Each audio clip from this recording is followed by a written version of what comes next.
2 artists doing 3D. This is lovely. Ooh. Who else? Is it who I think it is? Is it a green bear? Green little 3D bear man?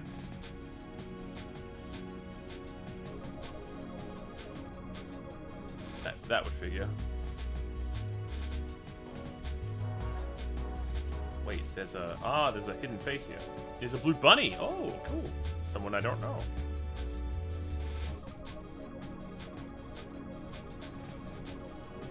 Oh yeah, get rid of that shit. Get that shit out of here. Boom.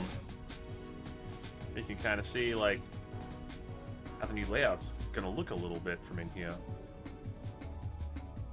I've been cheating on your Heal was to use it. That's fine.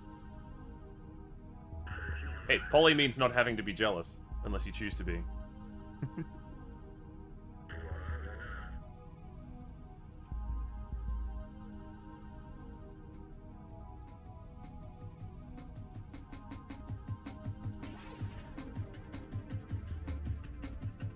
Fenergy gets it. Yeah. Yeah. You might love chocolate ice cream, but do you want chocolate ice cream for every single meal for the rest of your life? You may or may not. It's up to you. Some people might. And you may not want to reduce people to a food metaphor. That's also valid. Can I inset? Oh, man. I gotta...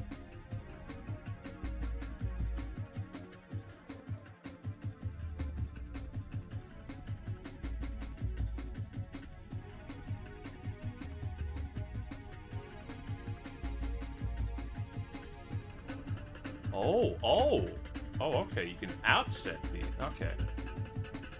I did not know that.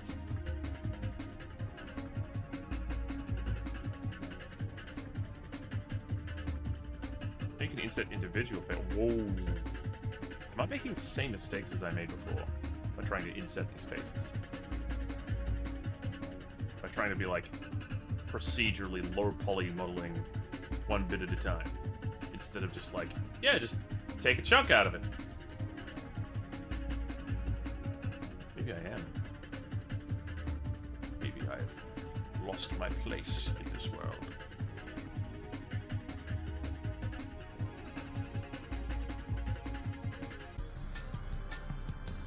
Ooh, Greevils. Hey, Doig Swift. I'm assuming that's Doig at the helm. Yeah, check it out. I made, I've done some schematics for the control tower part of the ship. I had plenty of ref on hand, as you can see. And here's how I want it to look when it comes out. It's going to be a little different, a little more detailed, because it's starting to look like a 64 model when I go out and see it. And I want to make sure that I'm showing my best foot forward as we enter the new frontier. What you up to? I thought you'd be streaming right now.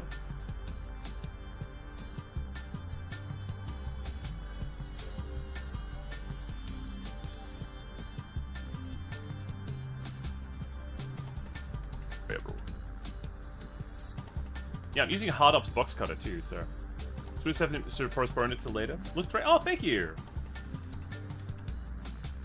I should show. Actually, one thing I might want to. Do you mind if I might send you a little, like, sneak peek or something?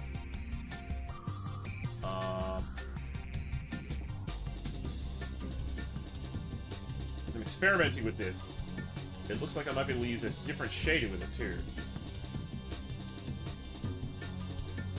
Then hopefully this weekend I'm gonna have some time to work on the script for the tutorial. Oh, Hard Ops? Yeah, Hard Ops box cutter. Bam, there you go. Don't show anyone now. This is the new stuff coming in. It is still really difficult for me to figure out how to get some of these shapes there. Like, every time I use Hard Ops box cutter, I'm like, how do I use this again?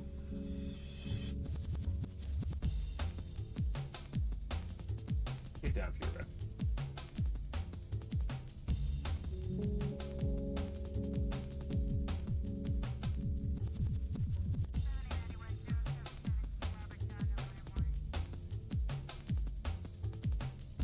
the year. 'Tis the year of the 2.0.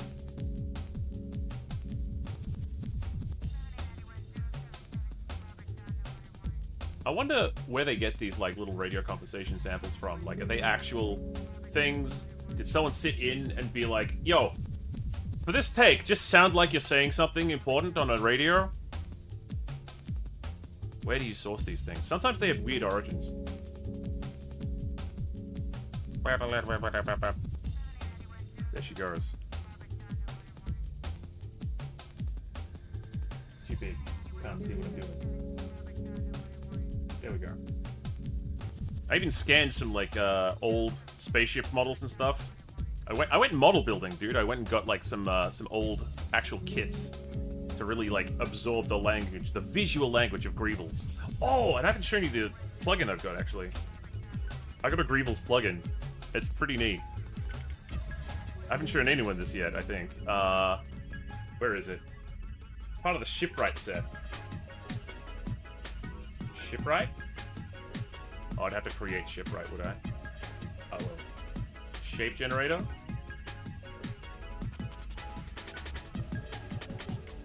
Operations. Select a generated shape. Oh, man.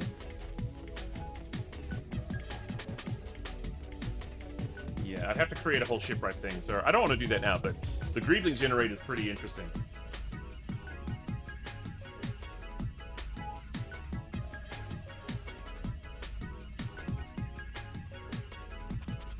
I want to keep that skylight.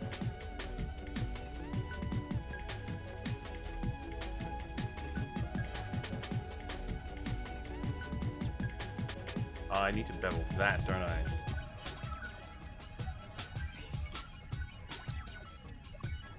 Yeah. Or we do a little polymesh trickery. Boom, boom, boom. And boom. Yeah. Now it doesn't have to be a full loop. Can't just go around adding full loops to everything. That would be madness.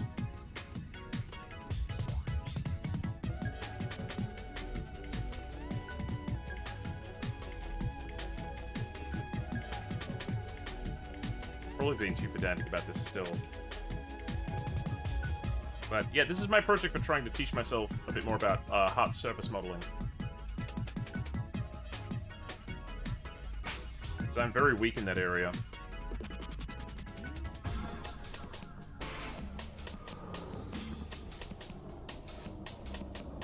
And if I'm gonna be selling myself as a 3D artist, I may as well. Be as well-rounded as I can be.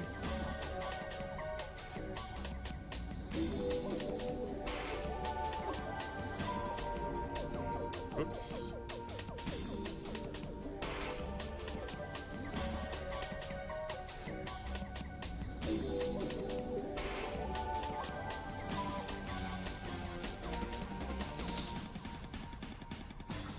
Very cool. Oh, thank you.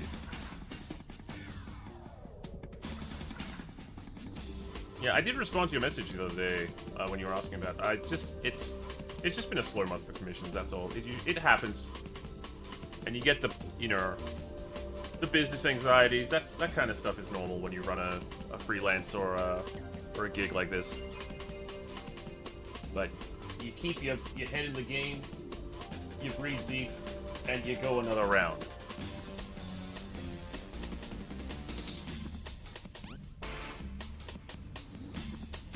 Plus it's February, like, probably people haven't even, like, come back from a lot of jobs or whatever. I'm sure there's time.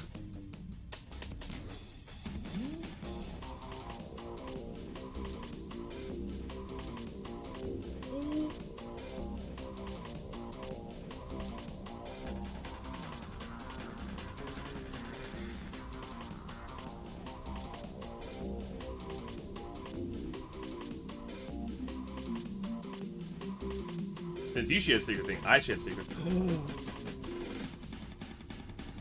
I'm on it. Thank you. Oh, I will keep this secret, but I'm looking. I think I recognize you know, the hand of, someone who did an illustration of your ship a while back. Someone we both know. As an inspiration, perhaps, for the design. Very cool. Can't wait to see that. 2.0 for everyone! Oh, and, it looks like my animation pipeline might be back on after a little hiccup, so hopefully soon, if there's still going to be multiplayer scrungles, I'll be able to bring over my character with some actual animation of my own. Still working on it. Hold on.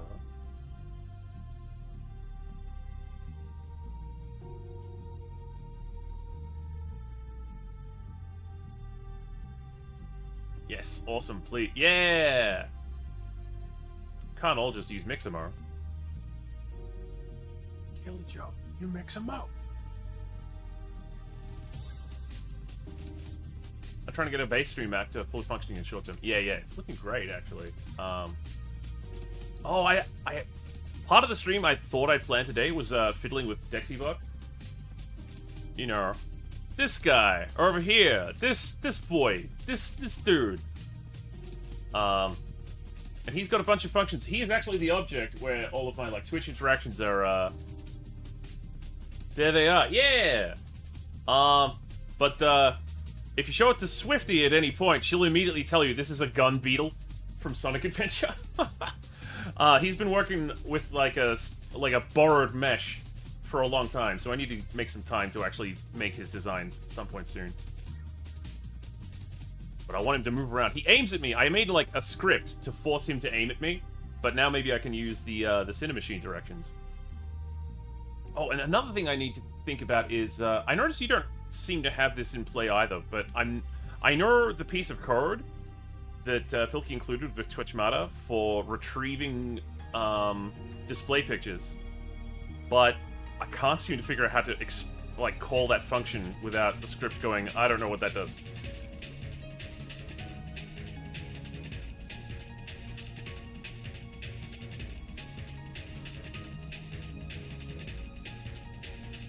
Like, maybe the context is wrong. Maybe I'm just not good at the syntax, or whatever it is.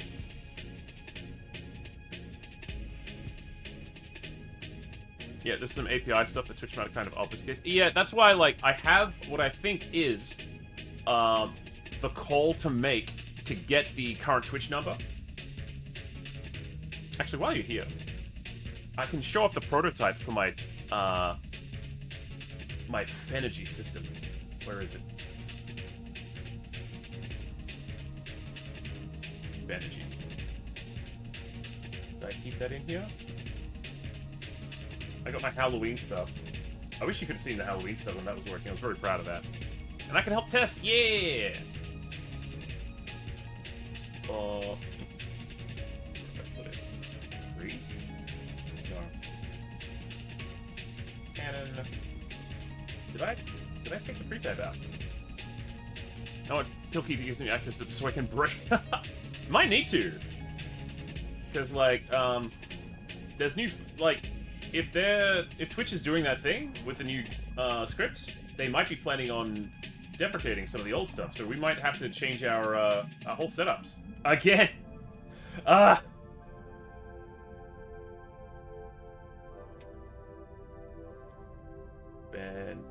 Fenergy Manager. Oh, there. Well, I can just turn it on.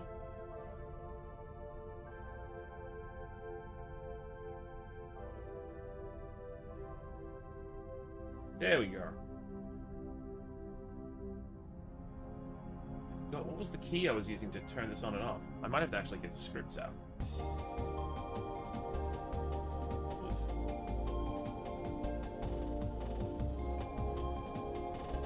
Oh yeah. So here we go. Base and fill. This is just like the prototype. Here it is when the meter is full. It looks like this right now because I haven't actually made a design. I was thinking of slamming Twitchmata and the game engine plugins in the same project in Tightrope fork for a bit. Ah yeah. That'd certainly make it easy to migrate. What was the button though? I'm gonna have to look into my scripts. I swear I had it assigned to a gamepad function earlier. Which is pretty cool, being able to, like, the gamepad button activates like a new redeem in the chat. That's like, it was really fun knowing I could do that. Oh, and I've frozen. Oops. This is what happens when you try to meddle with the code when you've got the editor open already.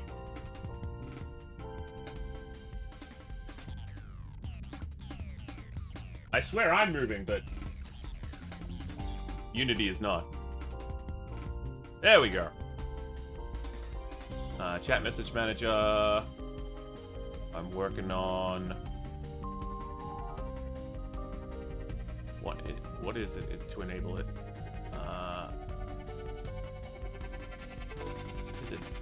Is it my player controller script, actually?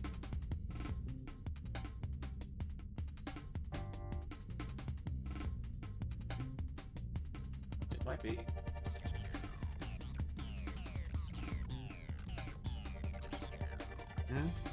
Ah.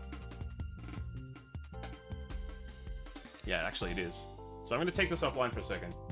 I'll be right back. While I re-enable this.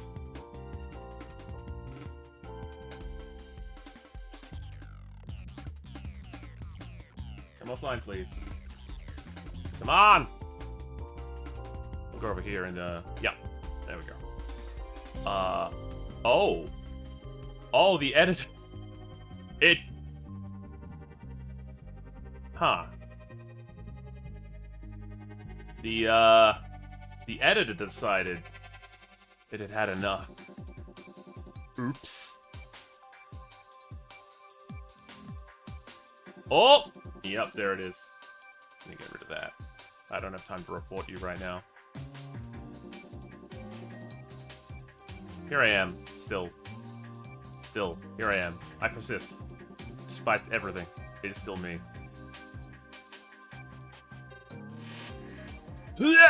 Open! I can turn up the VC face transparency. At least you can see my tail wag like this. I made a tail wag toggle, and it does not work in the chat yet, but you can see it here. Woo! Hopefully that'll improve soon. Oh gosh. Well, if you need to head off while I'm setting this up, then ooh! Chat participant manager dot manager. Ah, it's chat participant manager dot manager dot user. Okay, thank you so much. Thank you. I'm grabbing that. Oh, that's again of your debt. Beautiful. So I was hoping it would. The way I've got it working right now is when the Fenergy meter appears, it might be capital C. All right, I'll make a note of that.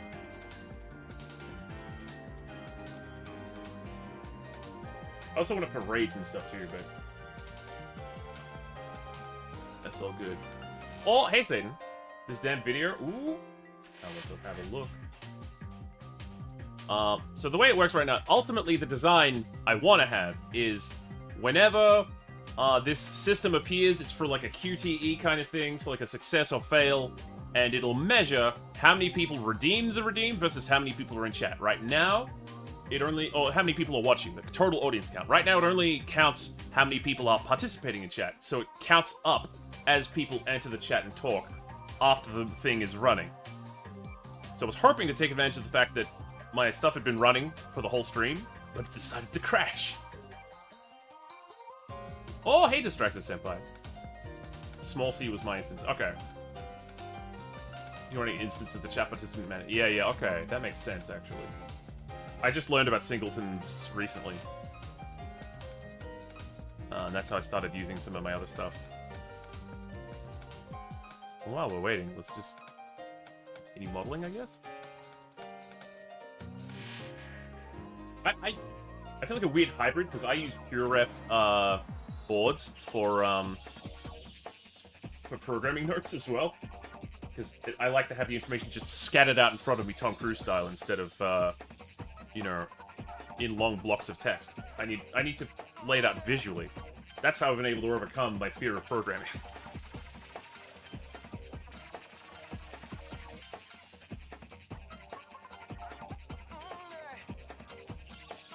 Why you gotta embarrass me in front of the bear? Why? You're never normally like this. It's probably just opening the script there. While that's happening, I can actually re-enable this thing in my player script. Pop.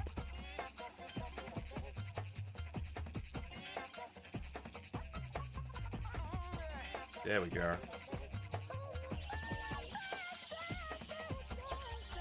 Sorry, I'm What a horrible night for a curse.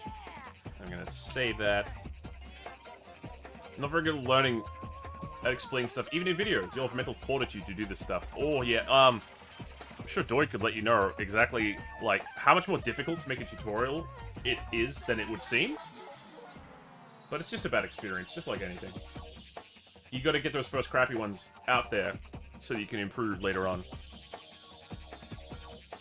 The mental fortitude just to, like, listen to a record. It's been it's been long enough that I was waiting at one point to be like, oh, I can't wait for that tutorial. I'll start working on my own just in the meantime. And here I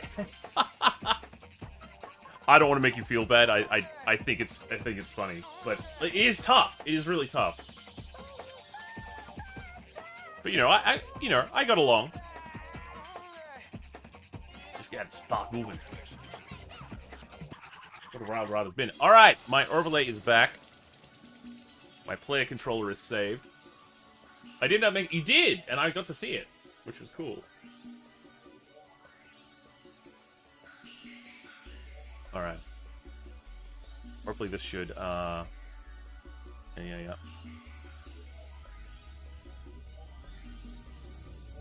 Wait, is there another thing I forgot?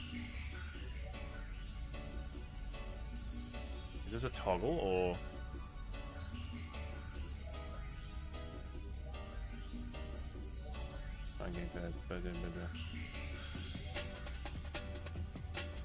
Treat. I gotta stop making managers so that it can enable and disable its own stuff without actually having to comment it out and correct. Oh, yeah, I need to turn off the thing again because there's another part. There's another part that I need to,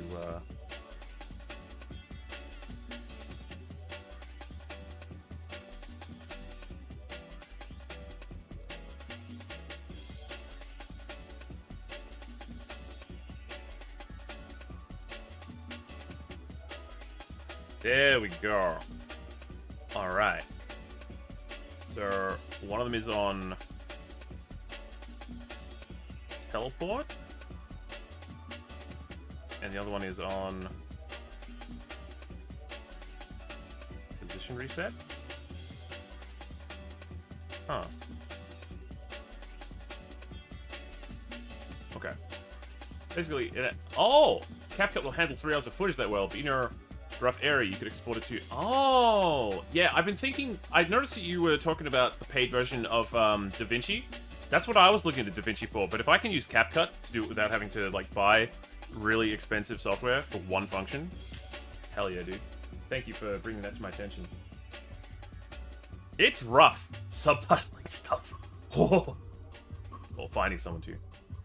Okay. Mine isn't based on speech, it's based on motion cap. Ooh. For me, anyway. Oh, well. Oh. I haven't used DaVinci's. I've used DaVinci for, like, editing, but the paid version has AI, like, subtitling. And they look like good tools. Have you seen them?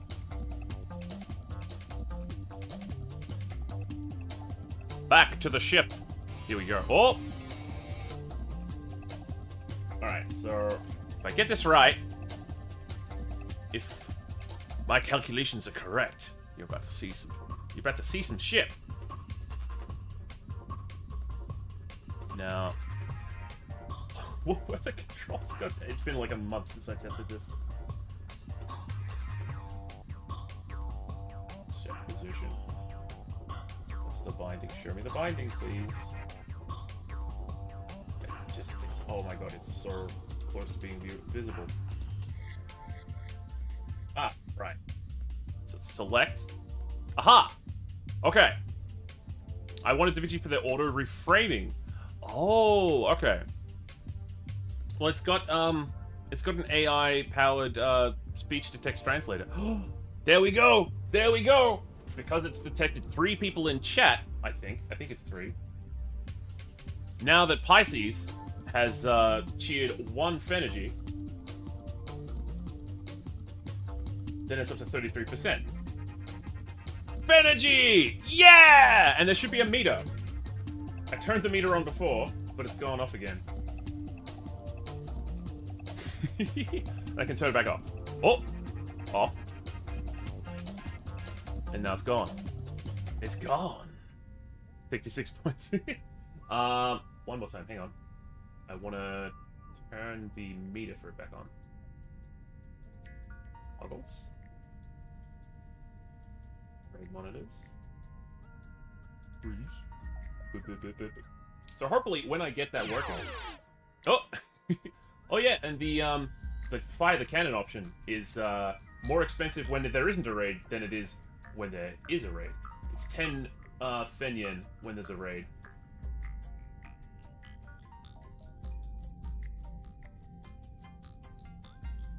Fenergy. Thank you. Fenergy manager. Fenergy. Oh! Fenergy meter. There we go. I turn these on.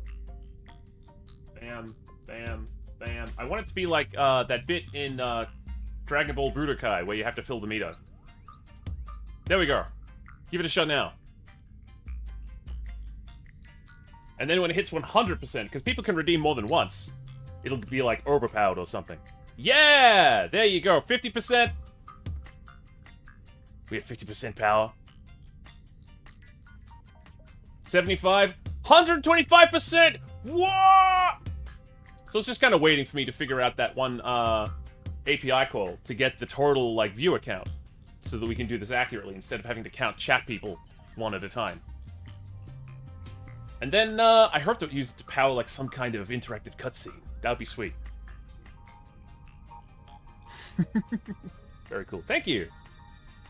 But and then I take it away just as quickly as I came. I had to reactivate that and everything. Okay. Back to work.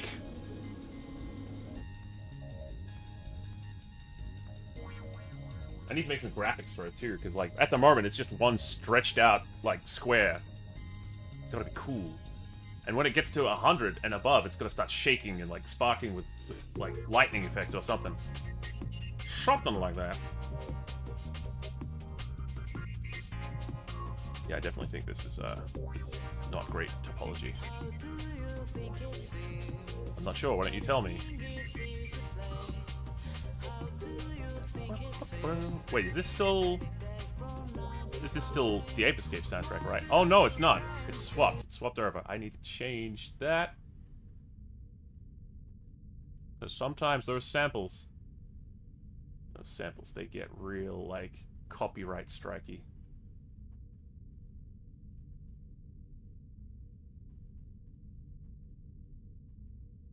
Pizza Hotline. Yeah, let's go with that.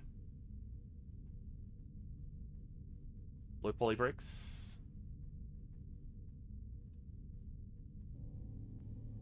There we go. Oh! Hey, Renee! How's it going? What you up to? I was just showing off. Oh! Got that copyright. Got that copies. That screenshotty. How to properly apply. Yes. Because if I could have, like every time someone raids, and I just, like, have, a figure inside the other ship with, like, their display picture, like, badly pasted on a piece of paper in front of their head, that'd be funny.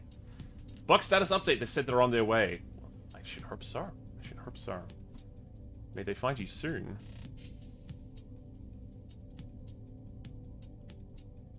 This is going to be a problem area, isn't it?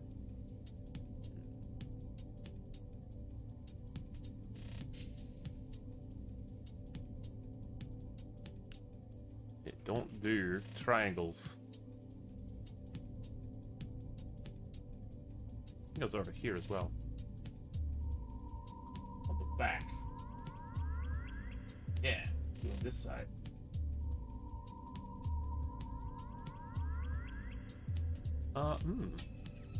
Does not seem to resemble anything on that side. Maybe this whole area here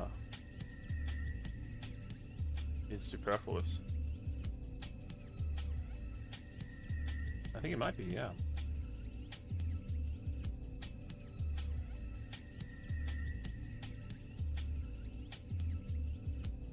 Renee, will you be joining us for the Metal Gearing tomorrow?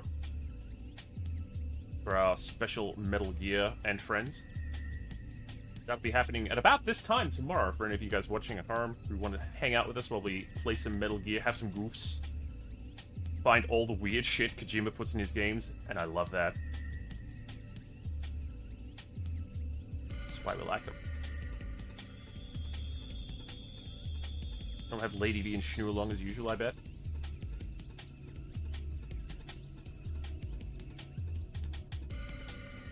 What up? You know that feeling of, I did a thing? I'm feeling... Yeah! That's a great feeling. Congrats. Congrats on having done the thing. Now you know what you gotta do. Do the next one. And the next one.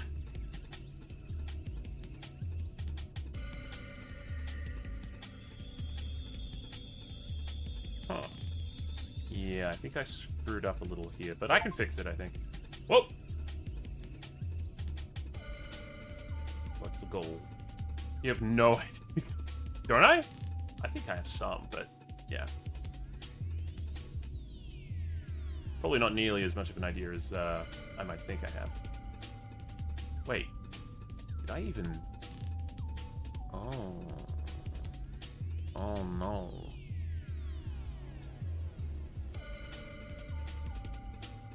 Maybe I focus in the front for a little bit. Well, about tomorrow. Don't know how long I'll be able to stay, as I'll be going out in the afternoon. But I can drive. Oh yeah, that'd be great. I love your PNG tuber for it, dude. It's so good. Little ocelot hat. I was so glad we got up to like, Lady B being able to see the ocelot moment. It was so fun.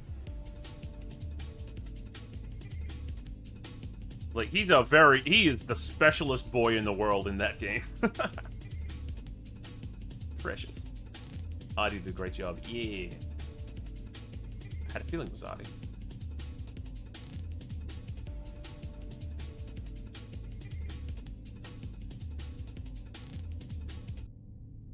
Unprompted to. Oh, lovely. Got a nice little community happening. Metal Gear enthusiasts.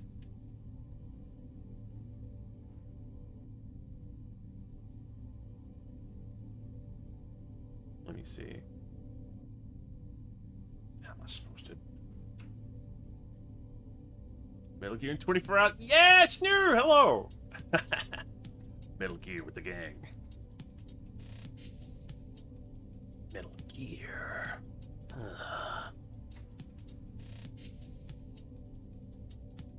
Unfortunately, I don't think I can talk about stories. Some of the stories I wanted to tell, I can't, I don't think.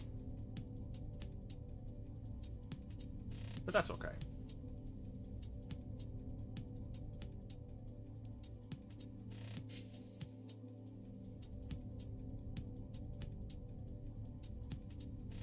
Dude.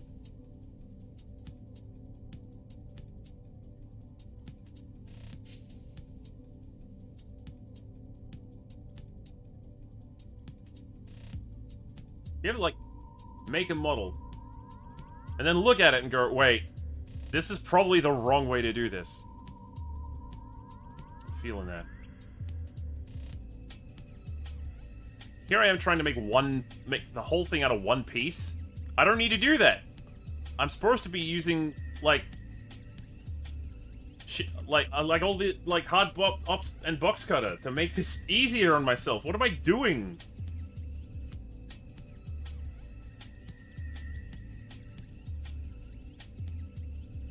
With me. Do I like suffering? You don't need to answer that. Literally every time. Oh, good. I'm glad it's not just me.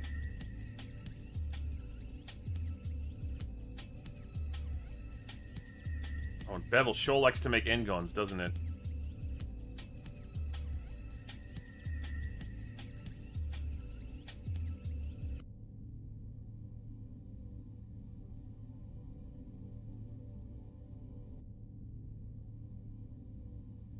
Curious to see what it's like using the box cutter thing. Oh yeah, it's pretty simple. Hang on. Give you a little demo. Took me a bit to get used to, but you can, when you don't have anything selected, you can just like pick, you know, one of your primitive shapes. I'll move this out of the way. Pick one of your primitive shapes. In this case, a square. Just click and drag. Now I got a oh. Well, I clicked twice there, obviously, so oh. Yeah. Click and drag. Got ourselves the basis of a cube. Now we can like go to the side and be like, oh, I want it to be about yay big. Now we got something. You can then go in and be like, I want to put a cut in this cube, and I want it to go. Yeah, I want it to come all the way out. And now suddenly we got a cube with a cube-shaped hole in it. But if we select the cube, do you need another remesher alongside box cutter? I've got hot ups and box cutter, kind of like, I think they're by the same guy, or the same team. But if I go down to cutters, there's a collection it auto-generates called cutters. It's not what it sounds like.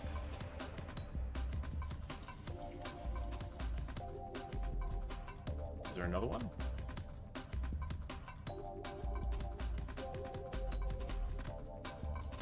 To make a second one. But because it's non-destructive, like, I select the object, you can see it's got bevel weld, and it's got this boolean. And you can actually grab, if you can find it. Yeah, the object.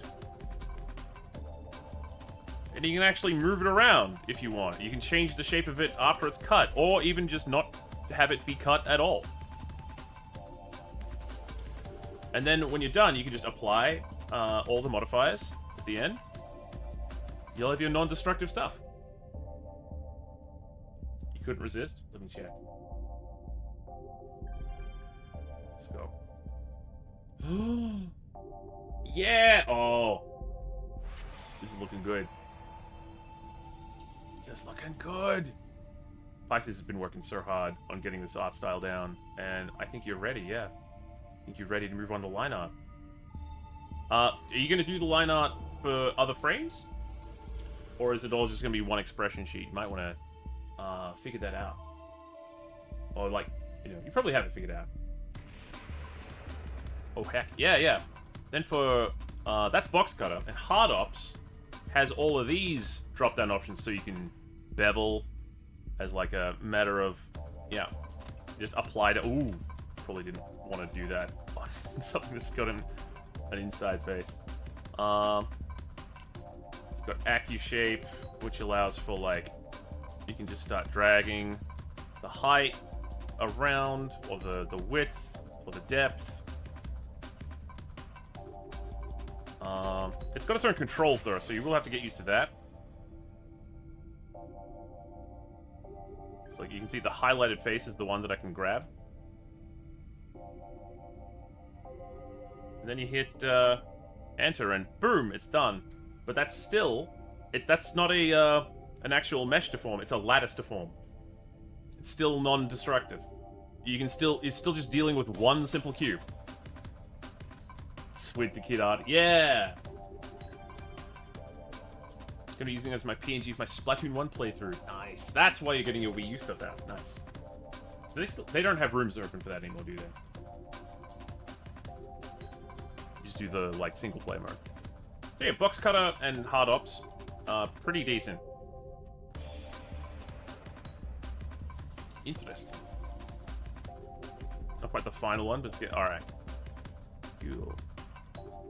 There's still people who play. Oh, nice! My Wii U will finally have a purpose. Where did I leave my... I've got these... I got these labeled as to what the function of each room is, too. So far, only about 8 decks planned out. Whew. Each square is like, you know, one height unit, like one like minimum room size unit. I don't plan on filling them all out at once, but it's nice to know what room I've got. And then we're gonna do the gotta redo the outside chassis as well. Crap, I've hidden the thing I was working on. Ah! This is why you should get organized.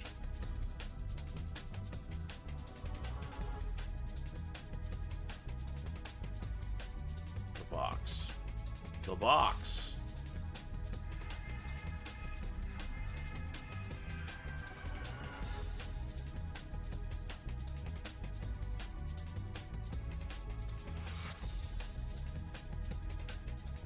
It should be in this area somewhere. Oh yeah, I already made like the interior for one of the sections with it.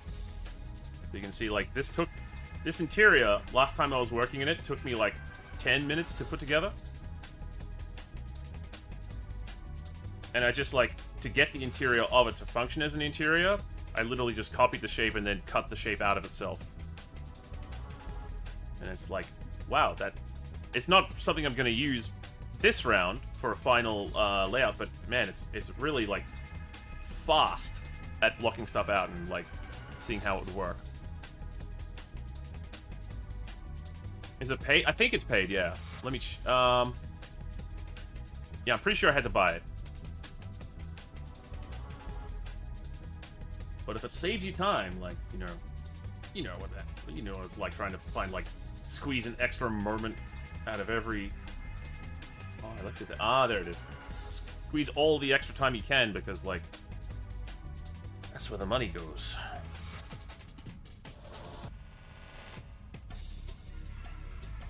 Oh, yeah, the bevel is not healthy for this.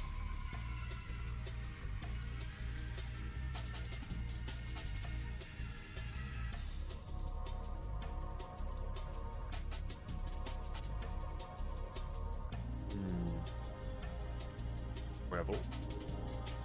Oh.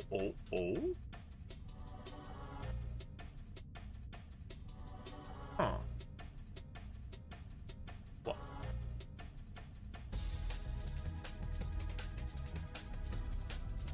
Why is there only beveling down there?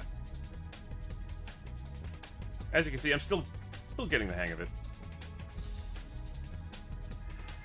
That was a normal bevel I did up here. I think, this would probably be better off if I just, like, started again. I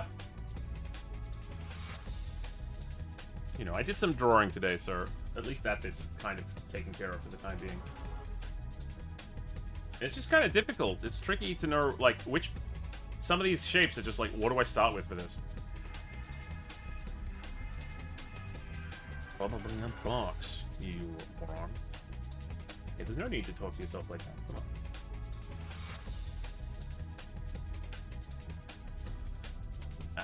Alright. Alright!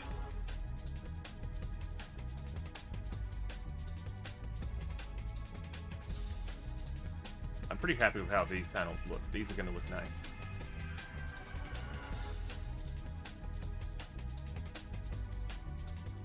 Yeah, I think I kind of screwed... I think there's some stuff here that I didn't quite consider in my head when I was making.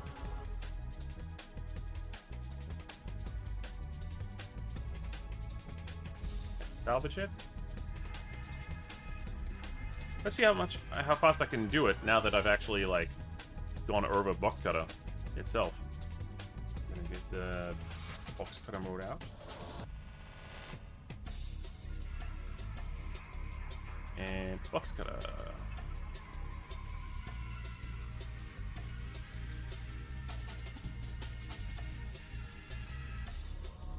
Oh, there we go. I bought box cutter for you. I'm with you there. I've got a course, like a little 3D animation overview course for Blender, because I learned in different software and you know, primarily 2D animator or wannabe 2D animator. But it's just sitting. It's been sitting there for like 6 months.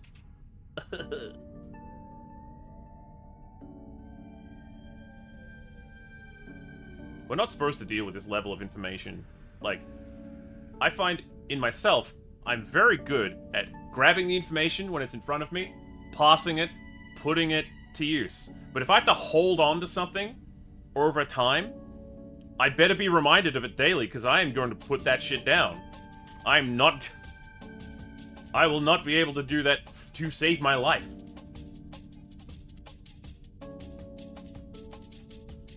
There's just too much. Holding on to something. Yeah, it really is. It's hard. Frankly, not that worthwhile. I remember my sibling birthdays all year. Oh, so that you are thinking of them all year, so that you don't have to like suddenly remember. It's wise policy. I might adopt that if I had any siblings. Except for the days immediately. Oh no! Oh yeah. And it's not like a I don't care thing. It's just like my brain no good but bad. Sorry. And then, oh, that's the worst when you just remember the day after. I feel that. Alright, let's just actually try beveling this from the beginning. Why is it only beveling these corners? Why isn't it bevel like the front end? Is there a different bevel that I need? Ah, that. Oh no. Oh, okay. But it's beveling the middle too. I don't.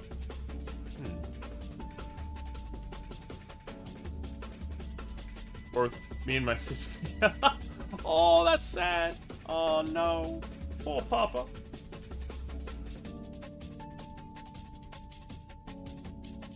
Bevel well, huh?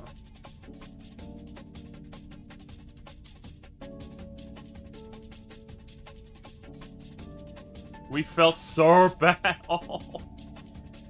You're damn right.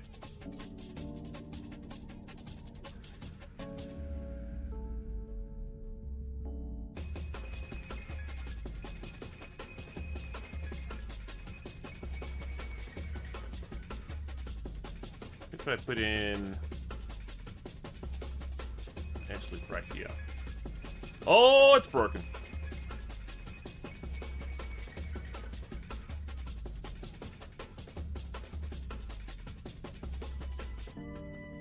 We've got an ad break coming up.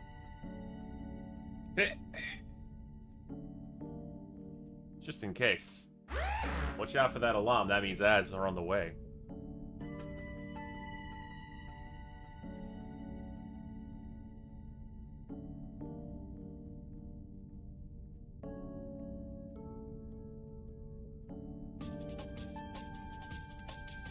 Well, what's that mean, though?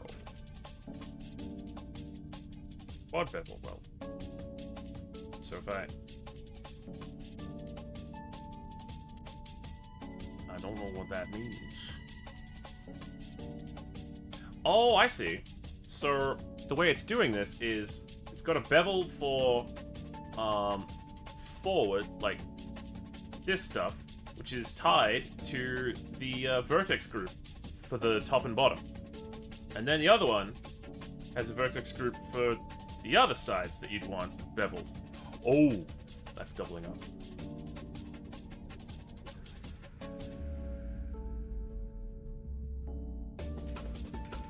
That's an interesting way of going around. Yeah. The vertex group is called bottom.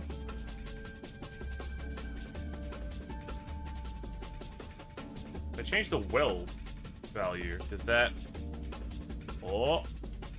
That does change something, but there's still a problem. Can you see the problem with this?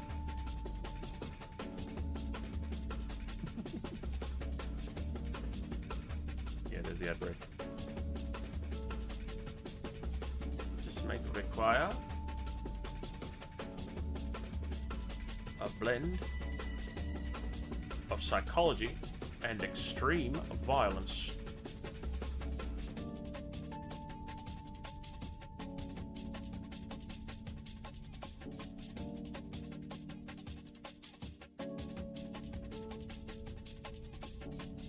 try again with the other one.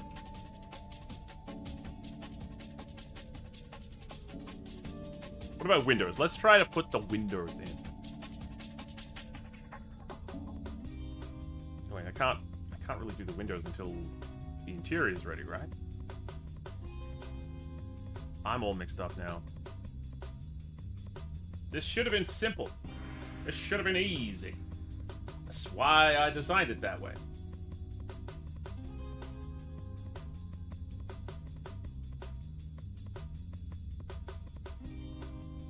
Nope. No.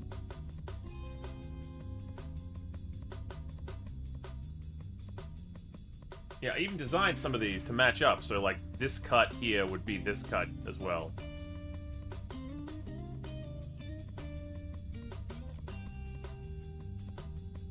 Thought I knew what I was doing.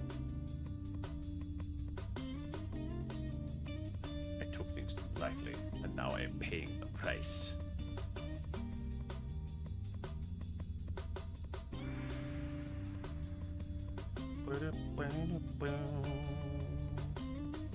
Bump, bump, bump. And why not one over here? If I inset faces, but change how the inset faces work as the tool. Individual. Yay, there we go. Shipbuilding horde. Oh. And extrude.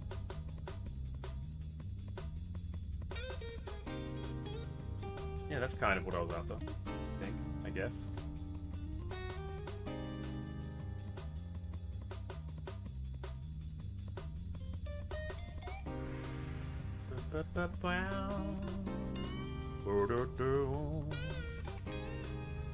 Oh. Oh, I don't want that to be individual. That one. How do I get it to respect that there's a mirror there?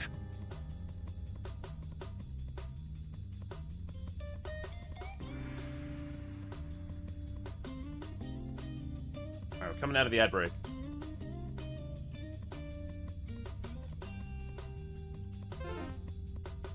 Maybe I should have been doing this in grease pencil again. Going back and forth on that. As to whether or not it's actually helpful. Because this is the exact way I made the windows on the first model of the ship, so I don't think this is gonna help.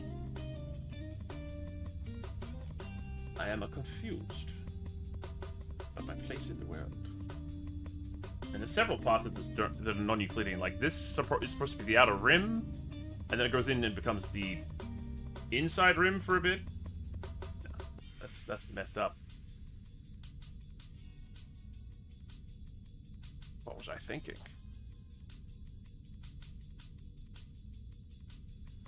It's just a matter of getting used to the new tools, that's all.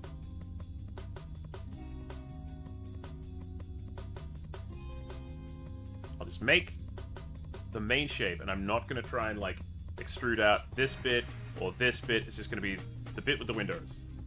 Let's go.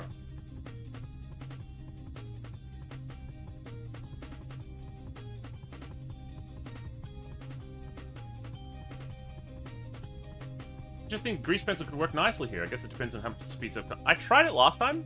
It turned out grease pencil was actually slower than using the tools, but it's been like a couple of weeks because I was working on that Henya model to show off that I could do low poly models as well. While I, you know, tried to get my VGen to open. Now I'm all like out of practice.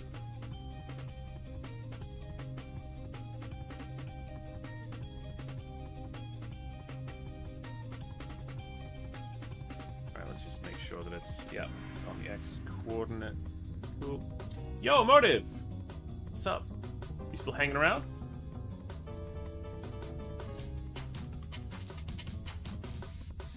Let's just bring that. Oh, and I want to. Yes. Yeah, there we go. Cool.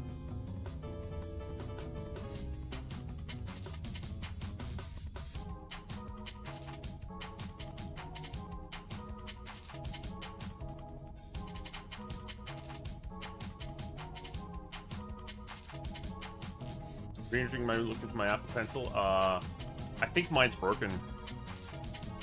That's a costly mistake.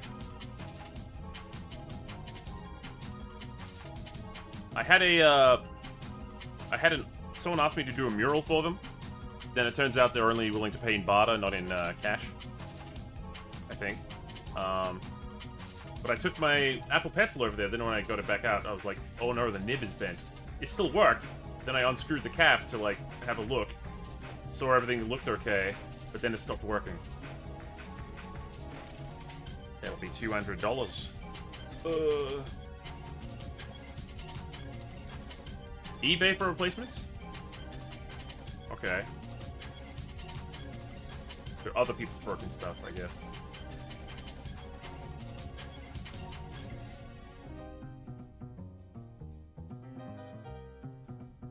You don't get AppleCare Plus with that one. Not that I want to be frozen into the Apple ecosystem forever, but I'm already halfway in, so...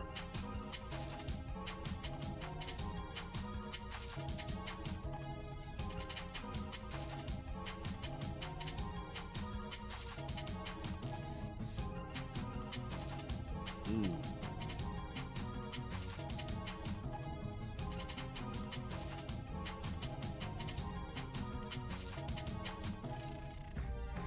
Hey, Presser! ¿Cómo está?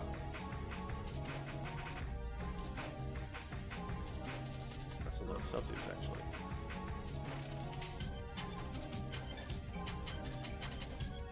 I'm doodling. Oh, cool! Anything in particular?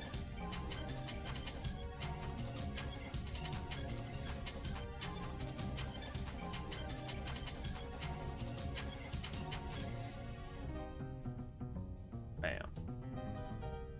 Oh, that's interesting. Why is it that doing that? But, okay. Chat stopped working? Huh? Valentine's Day. Ooh! Oh, right. Valentine's Day is coming up. What am I gonna do?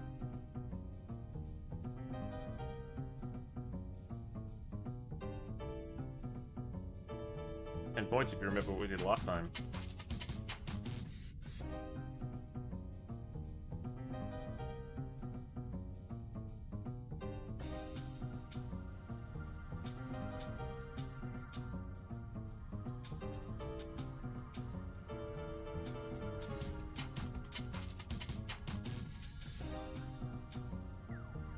Oop.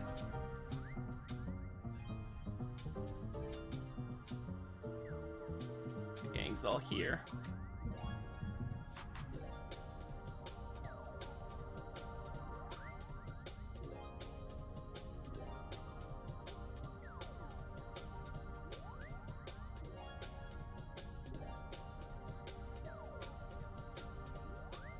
Finish the current working for us. I was struggling a bit. Oh, but Artie gave us it. Oh. Nice. Artie will set you right, absolutely.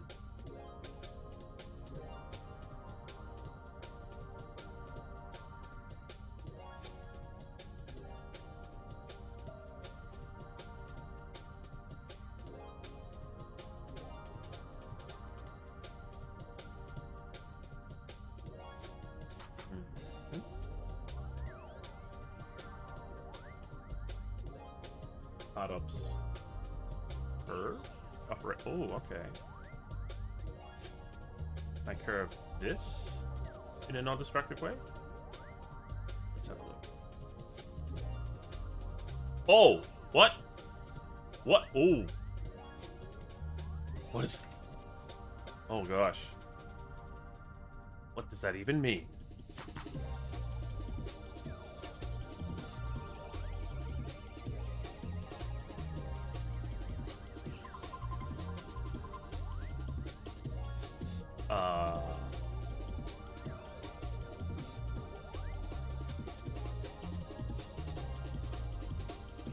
Is that a hot ops object? Oh! Hi, Dizzy. Thank you for the head pass. Nade. The after one is after. Oh? The after one is better. Not surprising. You've been flying up there with those improvements. Go with the documentation again, huh?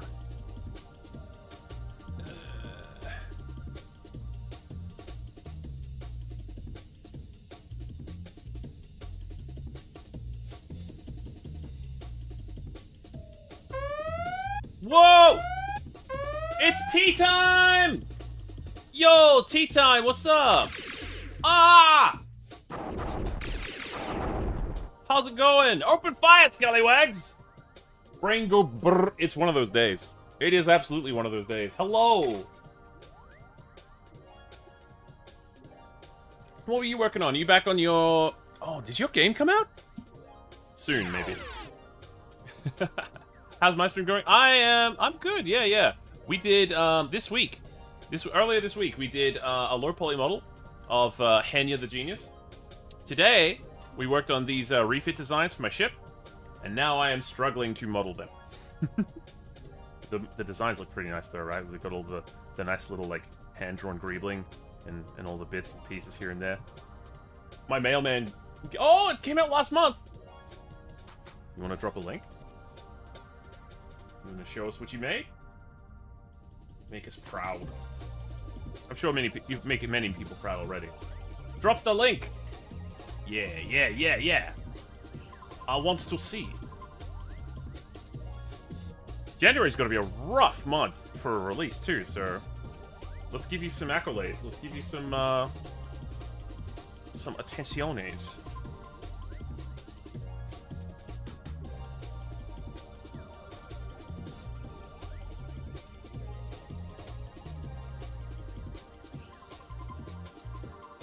Starting to look like the space shuttle. Thank you. Oh, let's have a look. Is there a trailer? Interdimensional. I've seen you work on this for ages. Yeah, look at how nice the artwork is. If you don't know Tea Time's another Australian. Big gremlin energy in a good way. And they make games, and this is the game they were working on when I was paying attention. Look at these little sprites! These little rooms! Ah! Day 2. And it's a novel, right? Like it's a choose your own adventure kind of like there's a narrative focus to it. So good. Dude, knocked it out of the park. I love the arcade tab in the guy's little room there. Bro, you're making me blush. Good! You're gonna get supported! You kidding me? You put all your time and effort into this, bring it out, yeah. How do you get... Oh, wait. Yeah, that's Knuckles. So, I'm gonna grab this at some point. I want to play it. But, Interdimensional Mailman and Knuckles. I hope he's legally distinct enough. Story-heavy game where you read people's mail. Oh, you commit a felony. Excellent. Games should help us to explore outside the realm of the ordinary and the acceptable. So I'm a fan. But yeah, you guys can check out Tea Time. Schnoo, could we get a shout out for Tea Time, please? Guff Knuckles is best. Yeah. If it's a raid and run though, if you need to head off because it is getting quite late, I understand. Please be looking after yourself rather than having to hang out here if you need to. Seriously, no. You listen to me. You makes the game look real charming and cute and awesome looking. I'm gonna shout it out. It's not even about like, you know, patting you on the head. It's just I'm just a fan. Look at it. It's gorgeous. It's the truth. It's hard. Yeah, it is hard. Look at me struggling to get my brain to do anything right now. I don't even know what's going on. I curve that? Oh, no, that's not what that means. That is not what that means. Add modify. Bevel that one corner. Oh, nope. Oh. Ah! No, I don't think so. I gotta stop using these bevels. They're not good. May have some bugs here and there. That's why you get people to play it, so that they can find bugs and report them, and then you can patch, right? That's how it works, especially for indie titles. Man, the amount of indie titles that just gotta come out and deal with their problems. Why is this shape so hard for me to pass? I don't understand. I like the rows on top of the ship look. You were onto something there? The rows. I still plan on doing that. I'm just trying to do the core shape first. It's just a freebie. This is free? You just get it? Damn, dude. Heckin' supported. Gosh. When the bevel went monkey. Oh! It's by Rose on the front. Only jerk. Oh, okay. Thank you for specifying. I would not have been able to tell. I could be your angle and your bevel. No! Beverly. Beverly. Captain Jean Picard of the USS Enterprise. Make it so. Make it so. Yeah, it may look soon. Have to snack to refuel, but have to do more work. Always more work. Well, thank you very much for bringing people over, and I hope you have a great snack and a good time doing your work. Stay looking. Oh, thank you. We're probably not too far off from launching ourselves into the stratosphere.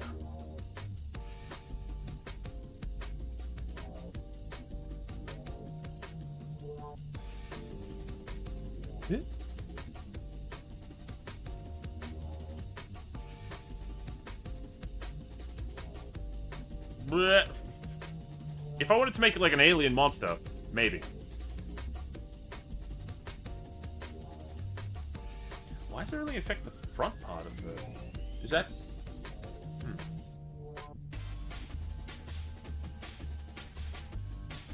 It's not even cutting the right shape, really.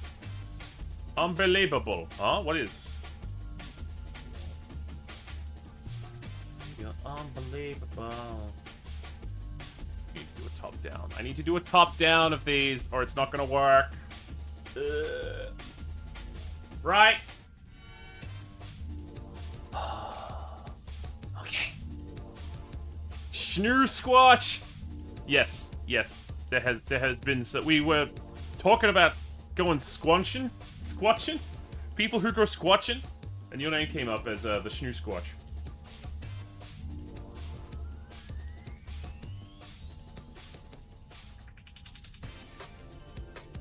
Make an incremental save of this, just in case I come back to any of the models I've done.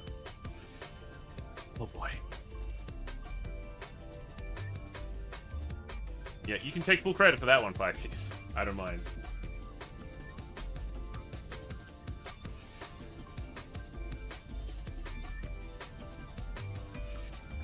Blame the scallywags.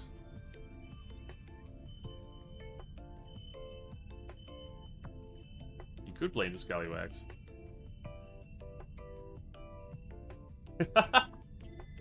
Scrungling! Oh, I love that.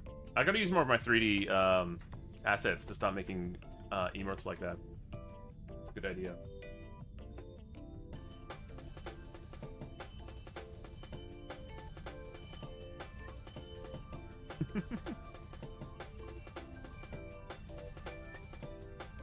Right, sir. Come back here. I pretty much have to, like...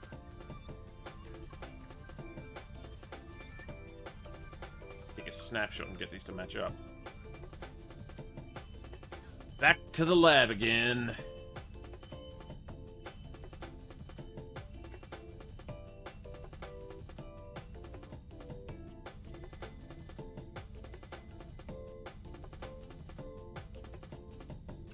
Top. So can I get the whole thing in there? Yeah. On the top.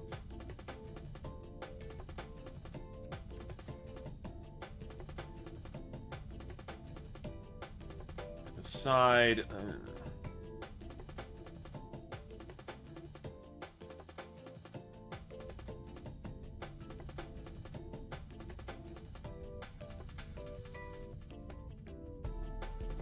really wanted to start building in 3D today, but I thought I could get away with just like some concept art.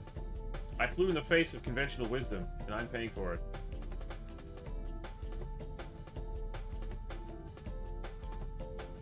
Let my lesson be a lesson for you as well. Learn from my mistake. Alright, no, maybe you're better than me. It's happened before. Every single day, as a matter of fact. You think you're better than me? I think that judging people based on hierarchical value is an inherently self-defeating practice. And that we'd all be better off recognizing our inherent value as ourselves instead of in comparison to one another. So you think you're better than me? Well, in some respects, probably.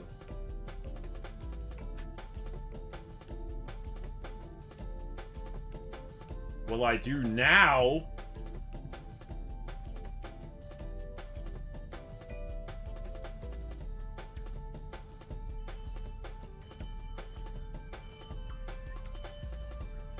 And boop. There we go.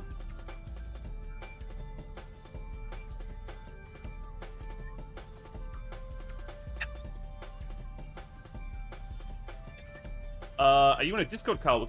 Yeah, I'm in a Discord call. Why do you up?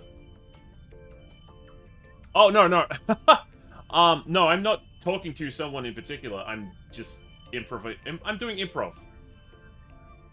I was AFK. That's okay.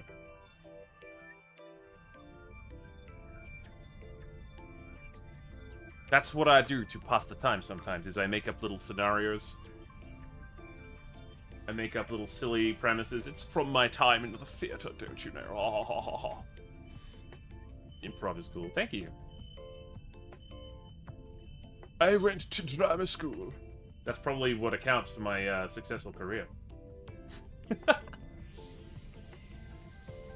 What does that mean? Hello. Welcome back, Star Saints. How's it going?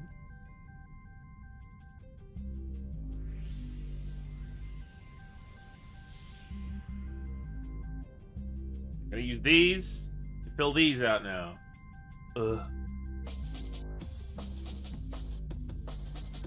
So I kind of want to define this shape from the top. So it's got to be something like get that symmetry rule going too as well.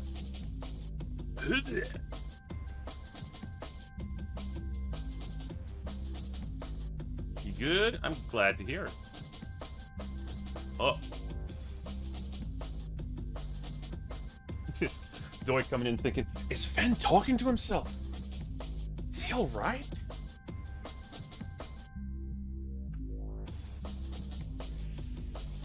Does that actually freak anyone else out? Because I've lapsed into that really easily. And I'm pretty sure most people get the context, but I've never actually asked if you guys know what I'm doing when I go into one of those. Like the whole bit I do about my favorite Fen stream is the one where he spends the time doing... I was just oh.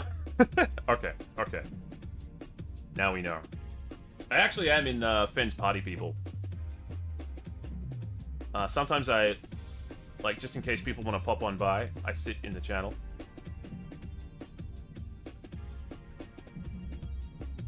But I think we're about to, like, head out for the day in a minute. I gotta get dinner. I went through my pre-made meals. You made a mistake. Oh! Hey, Persa. Let me, hang on. Let me Fugi you up. I don't remember what my Fugi is. Oh my goodness. What is it? Oh, no, it looks good. It's a little snuggly one. Oh, I love that one. Yeah. My holograms are working. Armor. Oh, now it's a party.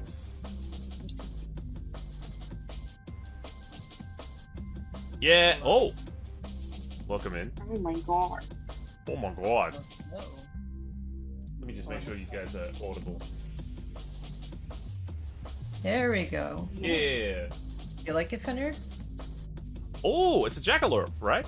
Yeah, Nice. it's the new one. I made it. I finished it like yesterday. Oh, nice. Well done.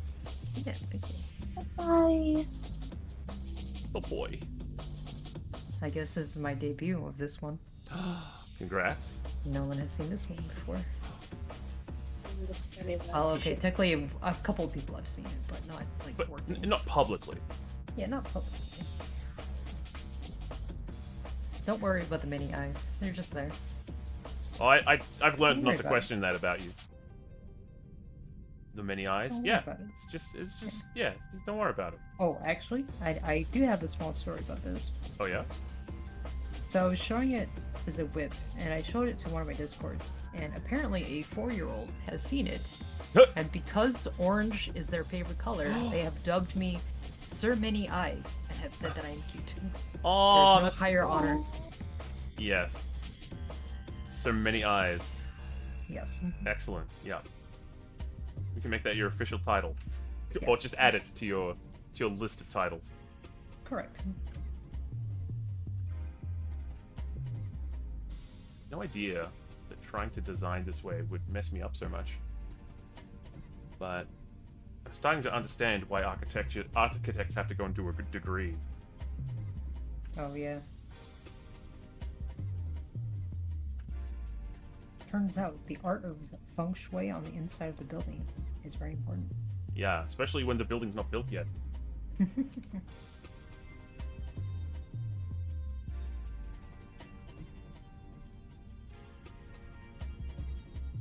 Yeah, this is gonna help, I think, approaching it from top down.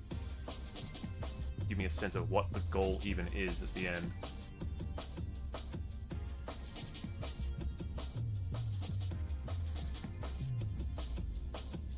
Or maybe more like that.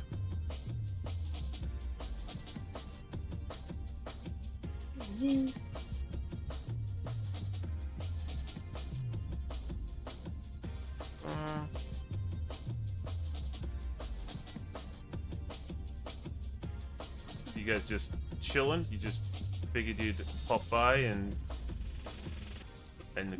get comfy, cozy for a little bit? I was actually playing some Core Keeper because I finished like I'm basically almost done with my monthly week. Oh, nice.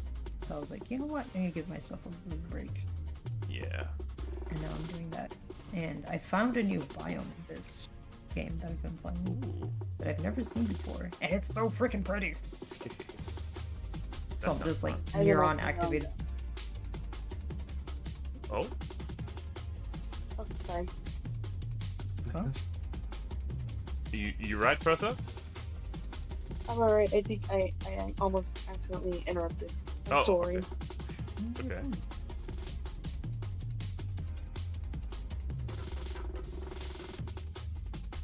But I've been working on this gift art. Oh yeah? Valentine's Day. Ooh, that's right, that's right. You were showing me that. I didn't want to show it off because, you know, secret. Secret indeed. Kilo, do you want to see it? Oh, sure.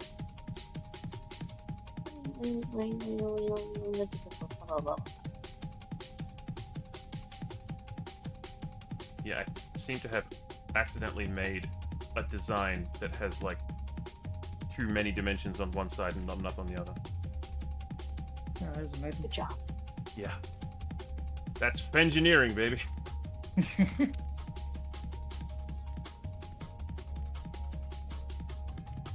Listen, sometimes you just need to engineer a few things. Yep. Don't even get me started on reverse engineering. That's where the magic happens.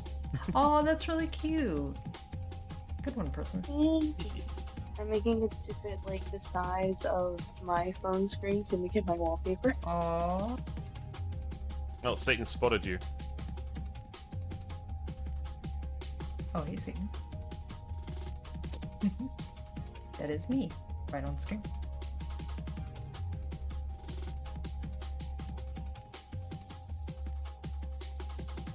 Do you like it? Listen, I only said no because I get cold easy. And it's not summer when yet. you hold each other's hand. That's true, but when you're going really fast, it makes it a little unbalanced. Oh, hey, Rand. I fall over a lot. I think it might be able to do with the eye thing, but I don't know. I might have too many eyes. I'm not sure yet. Too many, not enough. It could be the ice Yeah. cream. Mm-hmm. Ice cream can make you unbalanced, right? Yeah, brain freeze. Yeah. Although I say that, but I don't think I've ever actually had brain freeze. Really? Oh, you're lucky. Yeah. They're not fun. I I don't know. remember a People have cartoon. told me, don't eat ice cream too fast. You'll get brain freeze. And I'm like, what? It's brain freeze. No, the other day I was coming back from my interview, and I decided to get boba. And Yeah. I was slurping it down. I was going and everything. And as I was driving, I got a brain freeze so bad. Oh no! While you're driving. I was gripping the steering wheel, and I had like tears forming in my eyes. And I was Oh no! like, I just gotta keep on driving. You just gotta kind of tough it out. Yeah. The worst Oh, is I when you're had- driving or just doing something that you cannot do anything else.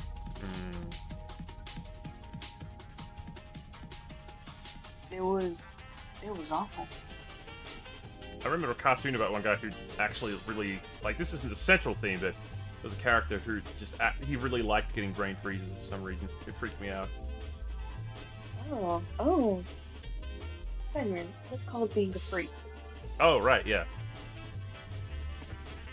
Never had brain freeze. Sounds like you haven't eaten enough ice cream fast enough. You might be onto something.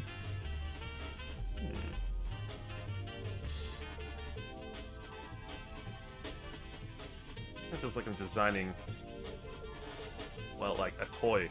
But that's kind of the point. That's kind of what I was going for. Yeah, I mean, in a way, because you wanted a Lykos model, right? So in Yeah, a way, yeah. it kind of is gonna be a toy.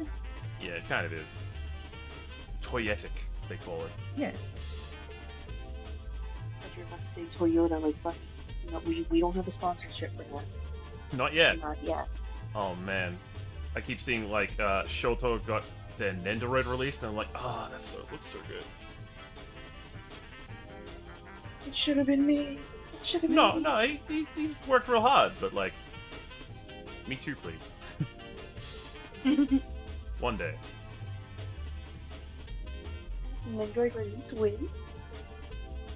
One day, when I too can release hordes of plastic onto the world. Oh, I can't wait for that day.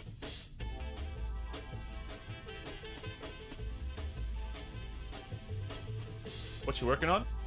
Kind of looks like a cannon. Oh, this is, I'm redesigning the ship. So we're starting off with, like, the main control tower area. And I realized when I was trying to 3D modeling it that I might have, accidentally made it, like, not properly realized in 3D. So I'm doing a top-down now. Ready for light? Woo! Nice one.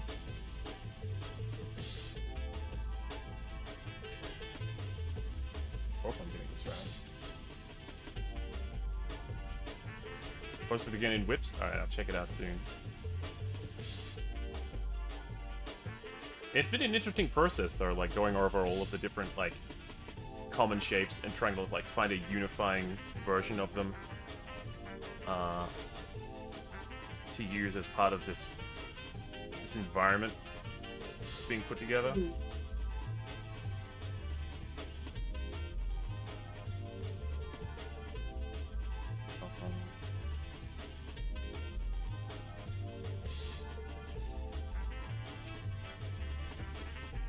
I can't sleep. Oh no, Deb! Yes. Hello, Yos. Hello. My How's brain it is. going? Well, it's not a weapon. Yes, you're not feeling the EP? That's a mood. Not feeling the EP is it's very much a mood. I would know a thing or two about it. Yeah, you guys supposed to be asleep right now? Not for you. Don't worry about it, Fenrir. Don't worry about it. Oh, okay. You know, I ain't anyone's parent here, sir. And even then, That's right. parents cannot compare me. They've tried, and they have failed.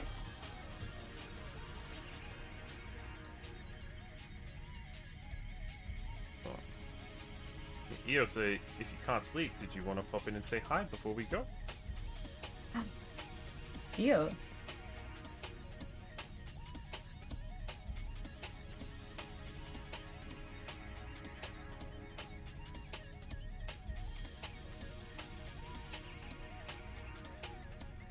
Good answer.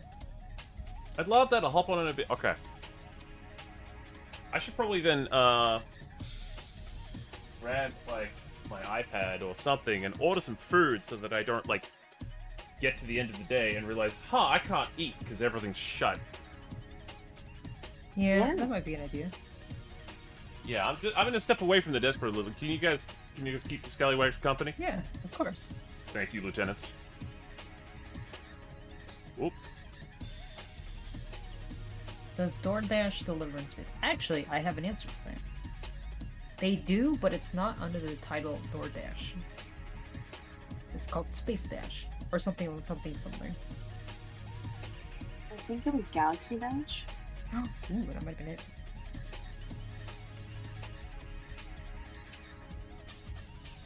I don't know, I use Spacecraft Eats. It's a lot more faster than Galaxy Dash. There's a bunch of different ones.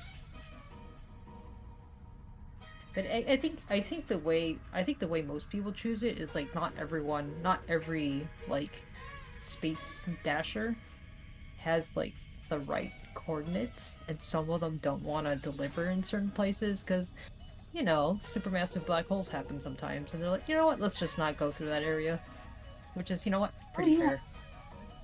I agree. I remember one time I was like really craving for like a burger, but they're like, hey, we can't deliver it to you the sector you're in, and I'm just like, why not? And then like they're like, well, it's kind of under control by the Empire, and we don't have the proper, you know, papers to go through there. And I'm just like, a burger.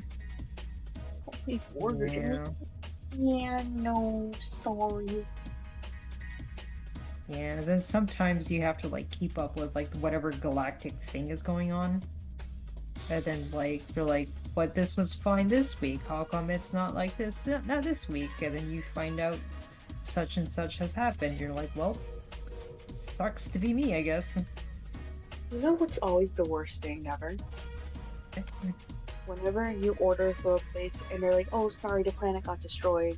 And you're just like, what do you mean? I ordered from there 3 days ago. Yeah, that's pretty bad.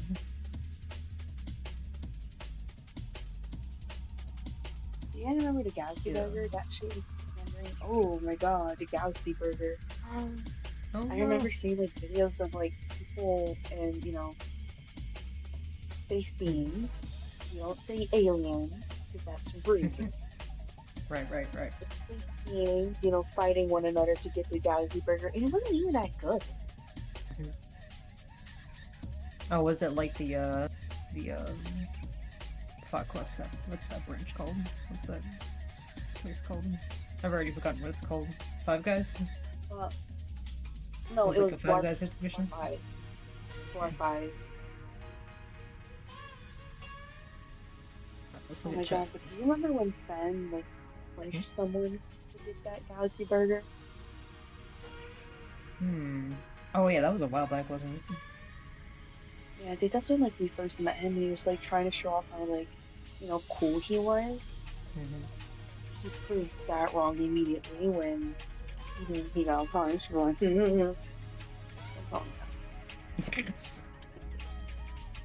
lips are sealed. Although if I shift into a form that doesn't have lips, then I don't know. Oh, hello. Hello. Hey, wow. Oh my god, it's Eos. Eos. It's me. Is you? Shoddy, do you remember when Fen got punched for a Galaxy Burger? Hey, Hang on, say that one more time. Do you remember when Ben got punched over a Gatsby burger? Yes, I think I do remember. Oh my So god. funny. Amazing. Also, hello chat. Hi. Hey, yo, I'm back. Oh, hey, you. Hey. Hey. How's it We're going? just going over some fond memories, Ben. Fun memories.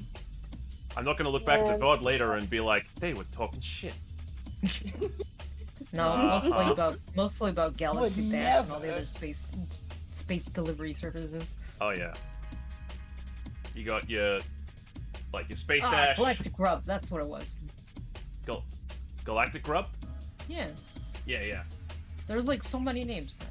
I mean, every time you enter a new sector, there's a whole bunch of new delivery services. That's what I was saying earlier. There's so many of them, and they don't all deliver to the same place. That's right. And the next thing you know, there's like a freaking supermassive black hole in like the place that, you know, you used to order from. And they're like, nah, we don't deliver there no more. It's like, shit. Wow, Or that hey, sector or of the like Persa was galaxy's saying- no-fly zone now. Yeah, or like Persa was saying like, hey, I ordered a burger from there last week, but now the planet got destroyed. What the heck? Yeah, not much you can do. Yeah. The amount of They banned the times. star sauce because they found out they had... Fuck. The amount of times.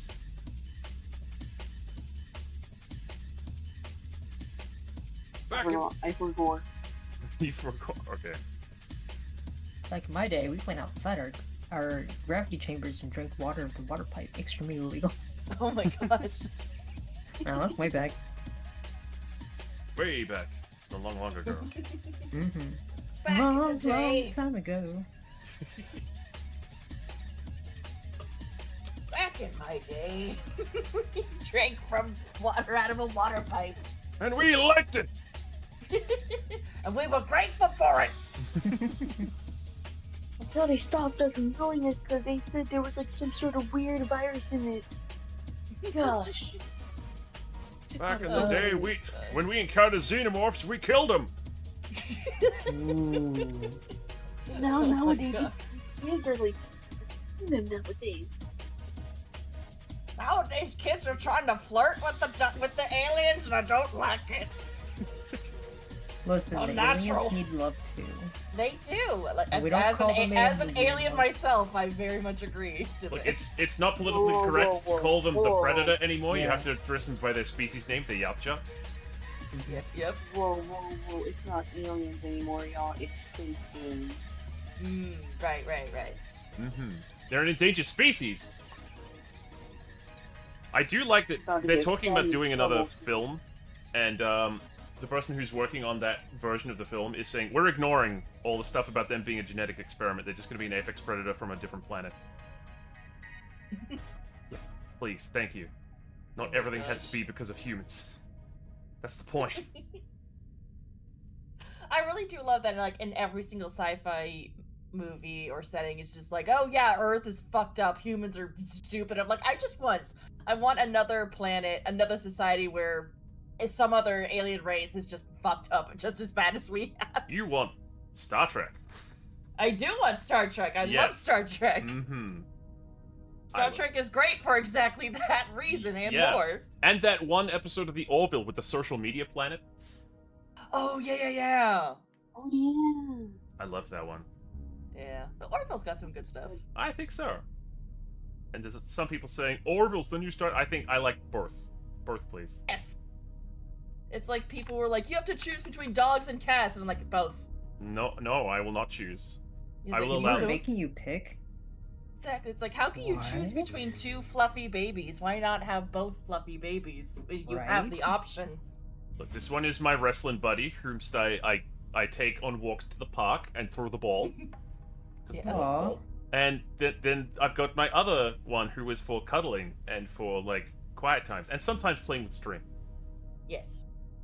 That And actually then- sounds We quite know lovely. spring time. And sometimes trying to eat your hand. Or is that just Briley? I think Oh. that's, like, I think cats do that affectionately because their Yeah. skin Yeah. is, like, less sensitive than ours. Yeah. But Yeah. my little Oh, I guy, had a he got a friend- little bit of dermatitis. Yeah. I have a cousin who, like, I went to visit her, and she was like, she had a cat, and of course I'm going to pet the cat. Yeah. And then he bites me, and then she's like, "Oh, he just does that when he likes you." I'm like, "Oh, okay, thanks." Yeah. You Oh, poor. Riley was so.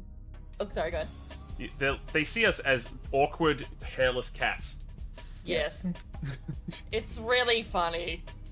I have to help this one. They can't hunt. Look at how slow they move. Yeah. I will bring them a dead mouse so they will survive. Yeah. Percy also played. Aw, cute. What the? Karen, I do not. Hey, no judgment here. No judgment. I only bite Fen. Damn. All right, shit. You don't get to say it out like that. I'm too hairy. I'm just an awkward person to. And she's up there like, I recognize my own. This one has a fine pelt. That's too funny. Riley was actually super cute while I was trying to go to sleep. I just had my hand, and she snuggled up to me, rested her head on top of my hand, and fell asleep. Aww. And I was like, I need to move my hands, but this is also the cutest fucking thing ever. And I'm not gonna interrupt it. You're not allowed. You're not. That hand is no longer yours, by the way. It is, exactly. Exactly. To force someone to move out of that situation, It is that's my kitty. yeah. That's illegal. Yes. Exactly. It keeps happening. I have a picture from forever ago, from the corgi that my mom adopted back when she was a puppy. She Oh, yeah. fell asleep on top of my foot, and I was like, "Well, Aw. this is where I live. This is where I live now." Yeah, pretty much. Yeah. Now that puppy's all grown up, and Thought it now was a she has dog another person. puppy.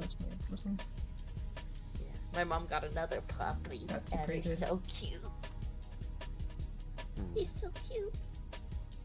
Oh, rats are also rats are super Rats cute. are valid. Yeah, rats don't get enough credit. They're good pets. They really don't. And they're super friendly. And They one of my are. friends had a pet rat a long time ago. They still sometimes post photos of them. You know what the name was? What? Scallywag. Oh, 10 out of 10. that's so cute. Yep. That's very good. They tend to die. I think it's from cancer most of the time. I think so. I know they do live longer than mice by a lot. Yeah. It's actually sad that mice live such short little lives. It's yeah. Yeah, That's hamsters not too. I miss my hamster. I adopted her from the pet store that I worked at. Oh. Aww. Yeah, it was like, because here's the thing, she was a mean hamster. She got returned like 3 times for being so mean, and my manager was afraid of her. My manager was afraid of this funny. hamster, and I was like, "That's the one. That's my scrunkly little doodle right there."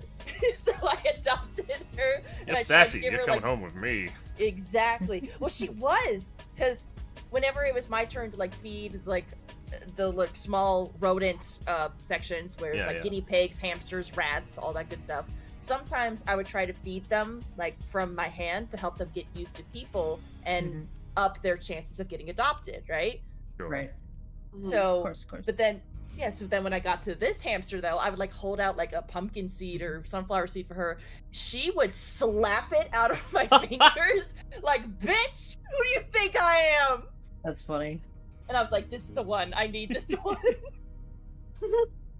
I've decided this one and I have an accord. Yeah, she was like, my manager literally called her the demon hamster. Beautiful. That's how you know Yeah. it's a good hamster. Yeah. It is, exactly. And I remember I bought her and everything. I took her home at the end of my shift that day. And the next day, my boss was like, "Oh, you bought her? I was just going to give it to you for free. I wanted her out." And I was like, "Oh, well, look, she's worth I think, what was it, $15, I think?" Nah, Which was I would've been like, already a "Wait, what? discounted price. Oh. Eos, you're gonna love Really, digging around wait, with two what? so much. I could just tell. I think I am. Yeah, because there's a guy in there who's like the animal person, Oh, and hell he's yeah. got a nice voice. from what That's I can always tell. like a pretty good take on a person. If you know they're good with animals, there's a better chance that they're not a complete tool. Yeah. Because like humans have reasons that they can't perceive these things, animals will, like, check you straight away. Yeah. That's my third frame for the game, so yes. Oh, nice, nice.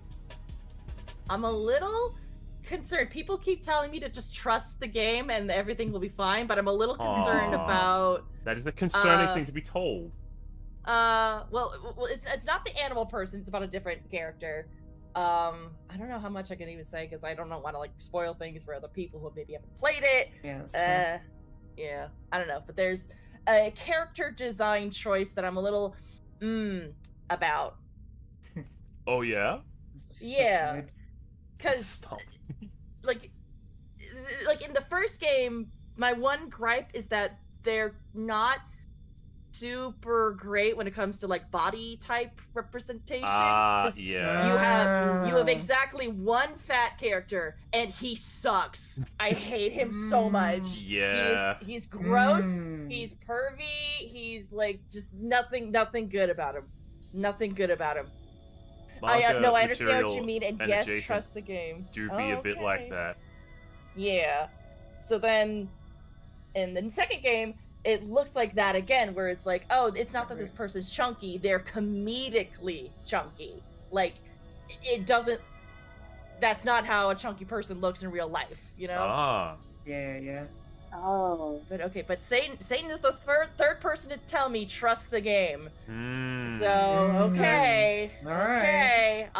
Maybe it's like a fat suit that they're wearing to prevent themselves from getting stabbed. Do you which think actually maybe would be super smart. Maybe it's like that character from Naruto who turns into a butterfly? Oh, maybe. That would be really funny, considering what the character is. Butterflies care not for murder. Good day. If you made it through Danganronpa 1, you can handle this. Okay. I was surprised by this. They actually had some really good like body positivity in Boruto. Really? Yeah, I was watching it for the first like 50 episodes or so before I went, this is basically just filler all the way through. But they had the daughter of the chunky character from the first generation go through like an arc where, yes, I can use my jutsu to appear like very thin and change like my skin to be different and everything, and they were like, if you keep doing this artificially, it's very unhealthy for you, actually. I was like, right on, little something to say about that. Okay. I was pleasantly surprised. Yeah. Okay, interesting. Yeah. Good on Boruto for trying at least. Yeah, exactly. Like, wow. Boruto's dad. Boruto's dad. Yeah. God, I've already... Wait, which one is Boruto again? Boruto is Naruto's kid. Oh, okay. And not Rock Lee, but we have to forgive him for that. Yeah, I haven't watched anything Naruto in so long. That's fair. I mean... At this point, I'm just like, who's who again? Yeah, honestly, that's fine. He should be called Bolt, but because of localization efforts, he's Burrito forever. Oh my god! Wait, is that the actual translation? The translation they went was Boruto, to fit with Naruto. Right. But all the Japanese media has like a bolt behind the text because you say Bolt the same way you would say Naruto in Japanese. Boruto, Naruto. And Naruto is like a little fish cake in ramen. Right. And Bolt, obviously, like, they put like a... like something from a toolkit behind him, like a piece of metal. Oh my god. So it really didn't translate over, so they're just like, hey, we'll call him Boruto! Fun fact about Choji and his wife, they were only paired up because the author wanted to make a fat joke. This is not a bit, he confirmed it himself. What?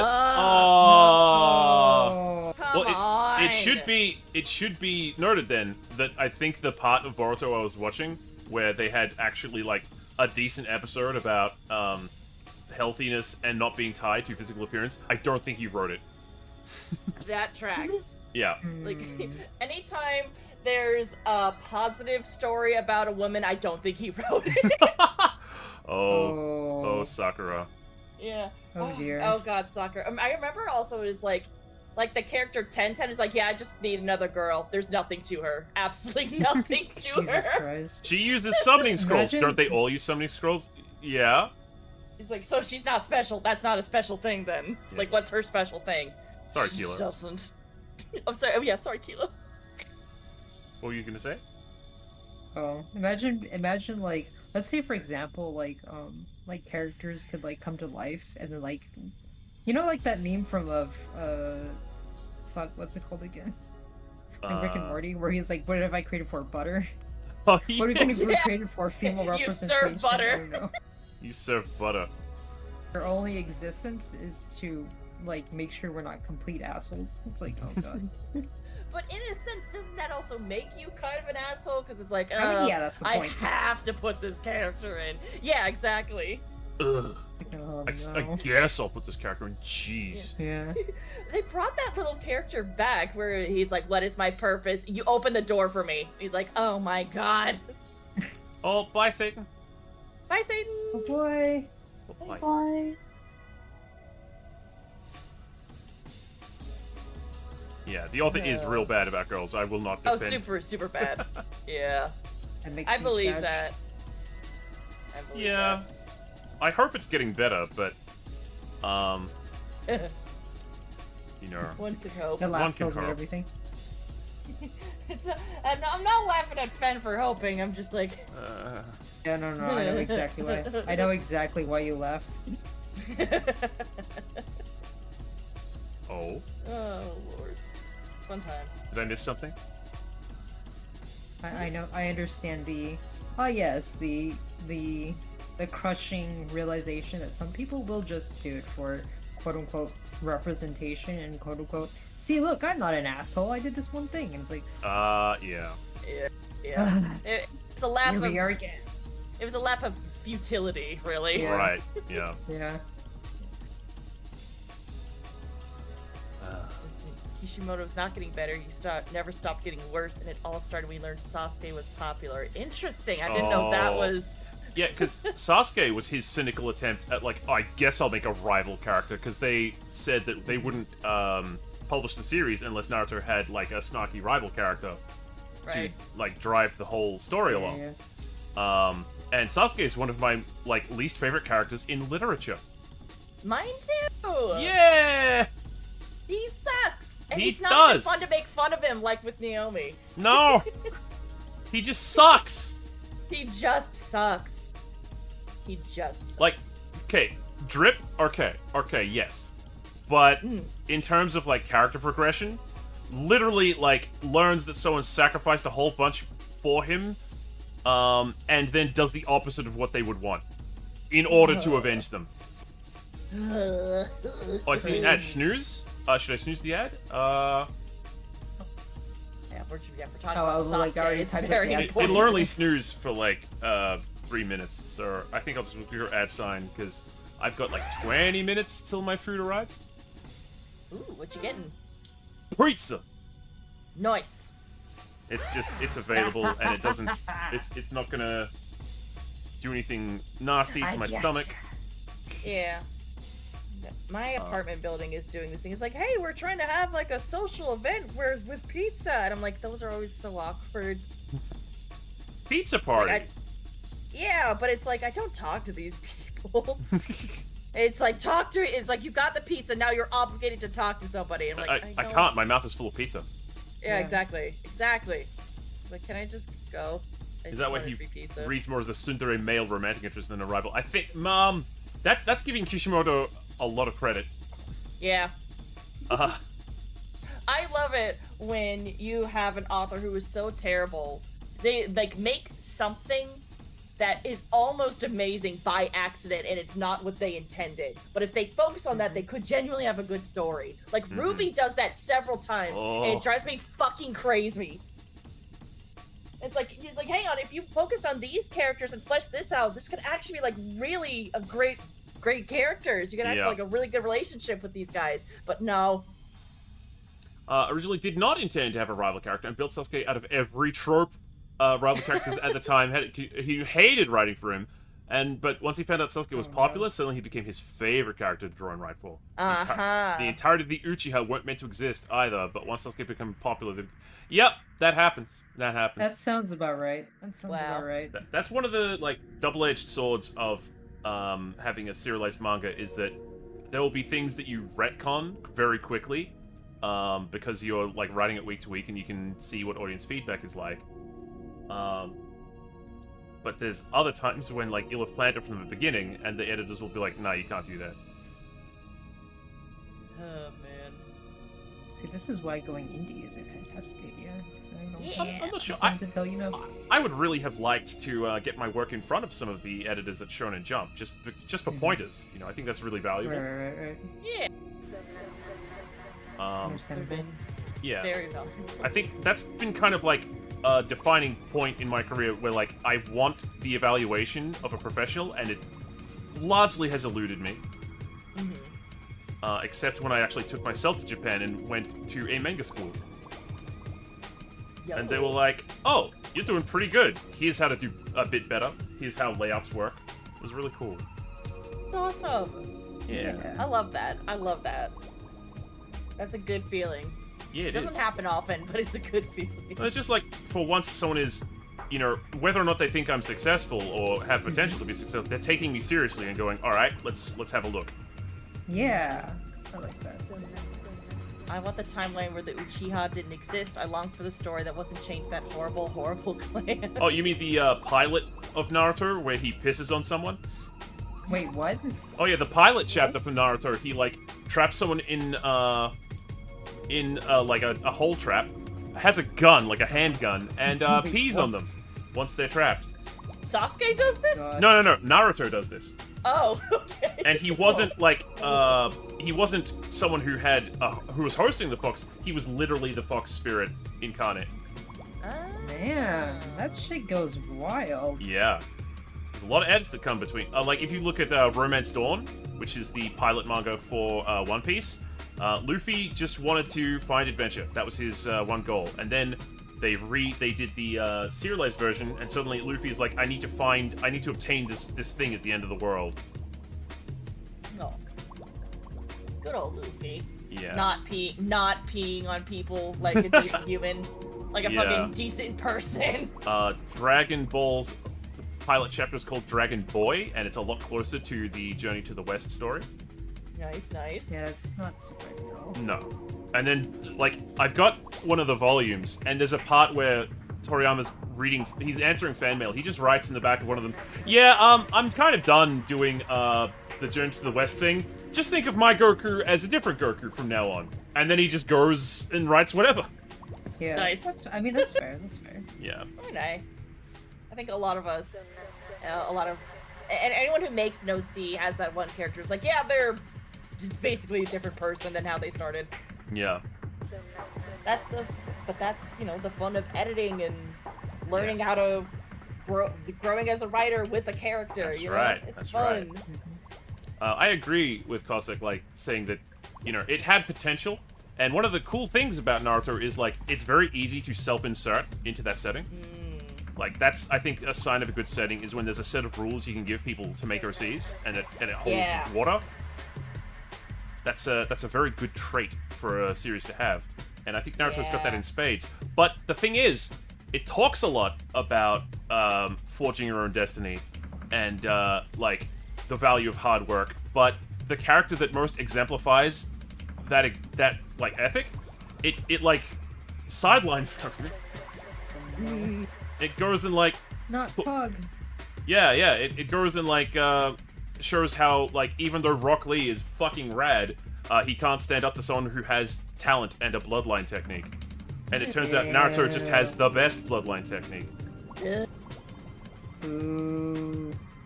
So I really wanted to write a story myself where there is a chosen one, but the main character of the story actually just actively takes their inherited power or their destiny and goes off in another direction with it.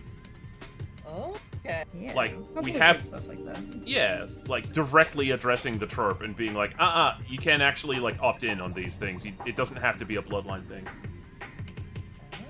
Interesting. Yeah. like Rock that. Lee! Yeah, the messaging is weird. Picture is when Naruto's fan base do better jobs. Well, I mean, they wouldn't have to try very hard, would they? Yeah. Hey, Eos. Give me 2 colors. 2 colors? Yeah. Green and purple. Alright, perfect. Thank you. I was playing Neopets earlier, and I'm thinking of Eudora. Yeah, I have a bunch of paintbrushes. I'm trying to figure out what to color this room. Nice.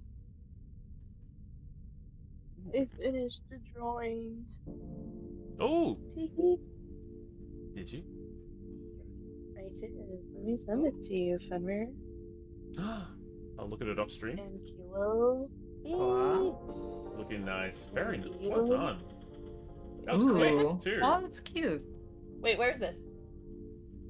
Going to DMs. Oh. Oh my god, what was your name again on here? Mine? Yeah. Oh, hang on. Hang on, I'm just gonna go. There you go. There we go. There we go. I forget. Look at the last thing I sent you. Is it AMV of Shrek and Donkey to the song Be My Bad Boy? Oh my god.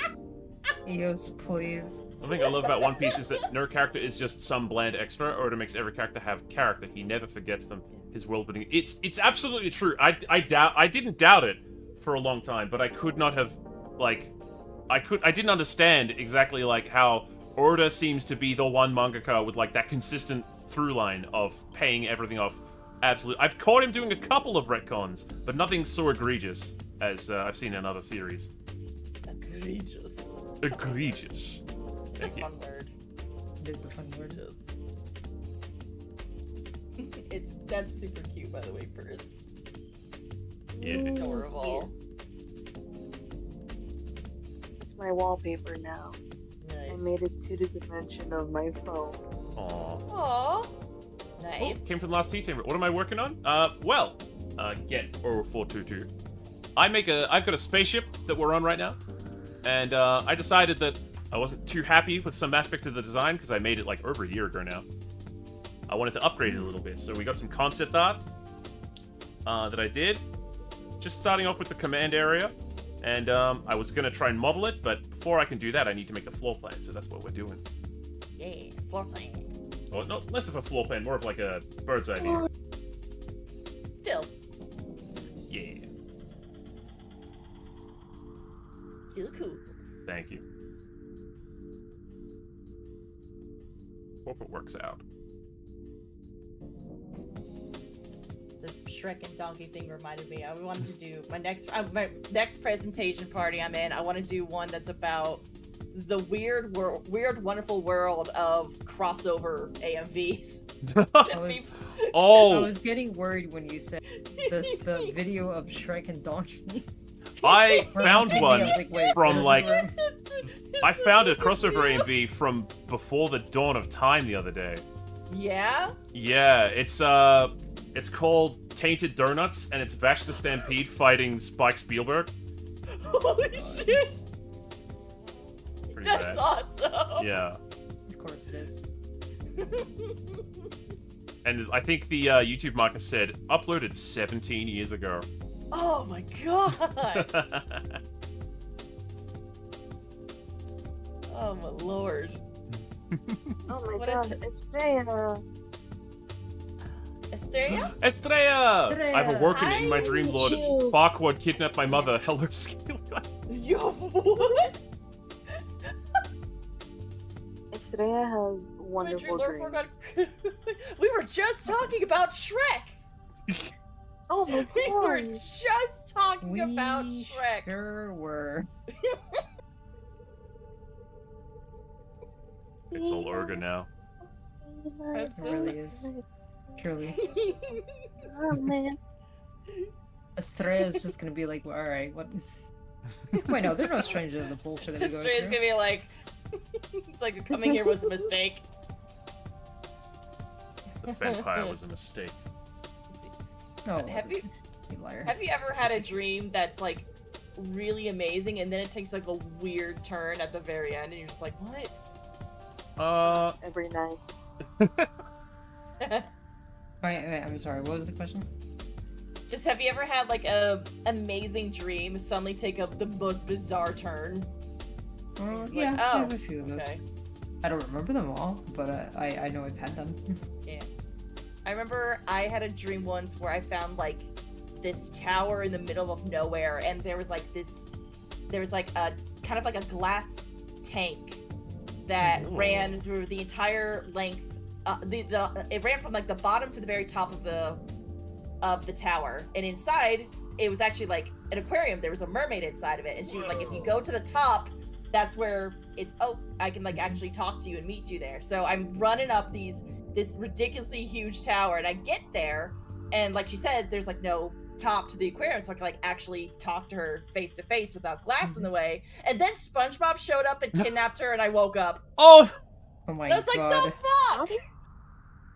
You got sponge blocked. I did. I You got did? sponge blocked. Yeah. Yeah, I had a dream once. Like, you ever have those dreams where you wake up inside the dream, and then you wake up again, and you're like, is it reality? I had one like that. So I went, like, I was a little kid, so I was walking towards my mum's room to check if I was still awake or not. And then, like, the door busted down, and a Viking swung an axe at me, and I'm like, okay, yeah, I'm still dreaming. Then I woke up. That's funny. You would be so chill in Inception. It's like, oh, yeah, still dream. Yeah. Got it. Oh, you mean I can have, like, 2 years at the, like, lowest level to, like, arrange my thoughts and strategize what I'm gonna do? That sounds fucking chill, dude. Yeah. Honestly. Strangest dream I can remember was when I dreamt I was a T-Rex in my living room playing shogi with my cats. The weirdest part about it, I don't know how to play shogi. Oh! Ooh, Yeah. Have you guys ever had dreams where you had skills in those dreams that you didn't have in real life? I think so. Yeah, I'm sure I I don't have. remember them all. I don't know about skills per se, but I have had dreams where I like knew something that I have no knowledge of knowing beforehand, and then I confirm, oh, this is a real thing. Like, I remember I had a dream where I was like being chased by like a great white shark, but I didn't know what great sharks were at that point because I was like 6. Okay. Right. And then I mentioned it to my mom. She's like, oh yeah, that's a thing. It's like the creature from your nightmare, that's absolutely real. And now I hate the ocean. Have y'all ever had those dreams where you're having a dream, you suddenly wake up, you're just like, oh, that was a really weird dream. It's a good thing I woke up. You go back to sleep, bam, you're back to where you were. Yes. Oh, I haven't had that. And it's always with a shitty dream. It's never like a great dream. It's like, oh wow, that dream was amazing. I want to go right back to it. No, never works like that. Ugh. Why are dreams just like that? That's because they're based off of your emotional state. So if you're disappointed that you stopped dreaming, you're gonna go back to sleep. You're gonna be carrying that disappointment into your dreams. No, that's just the irony factor rolling in. Oh, they just like to do that because it's ironic. Yeah. It's funny. Your subconscious is like, hey guys, watch, this will be funny. Yeah, pretty much. They get so mad.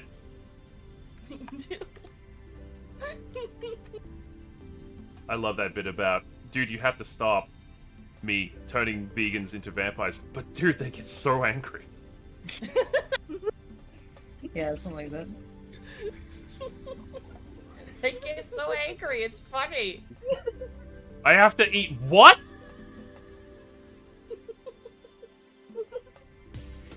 No, that is an amazing concept, actually. Turning vegans into vampires, oh my god. Oh my god. That'd be so good. Oh my god, though. Did anyone ever read the Bonacula books when they were Bonacula books? What the fuck is that? What? No. Okay, it was about a vampire that was a rabbit. Oh, I think I saw this on a cartoon once. So he would, they did have a cartoon version of it, but I remember reading the books, and so it's like, this family, they have like a dog and a cat, and then they adopt a bunny, who has like little. They call him Banacula because he has like the black patches on him that kind of look like he's got like a widow's peak and a vampire cape on him, so they call him Banacula. But it turns out he is actually a vampire rabbit. But instead of attacking other people or animals for blood, he just attacks vegetables and drains them dry. That's cute. So, yeah, so the people like open the fridge and be like, I just bought these carrots yesterday, and they're like white and there's like nothing in it.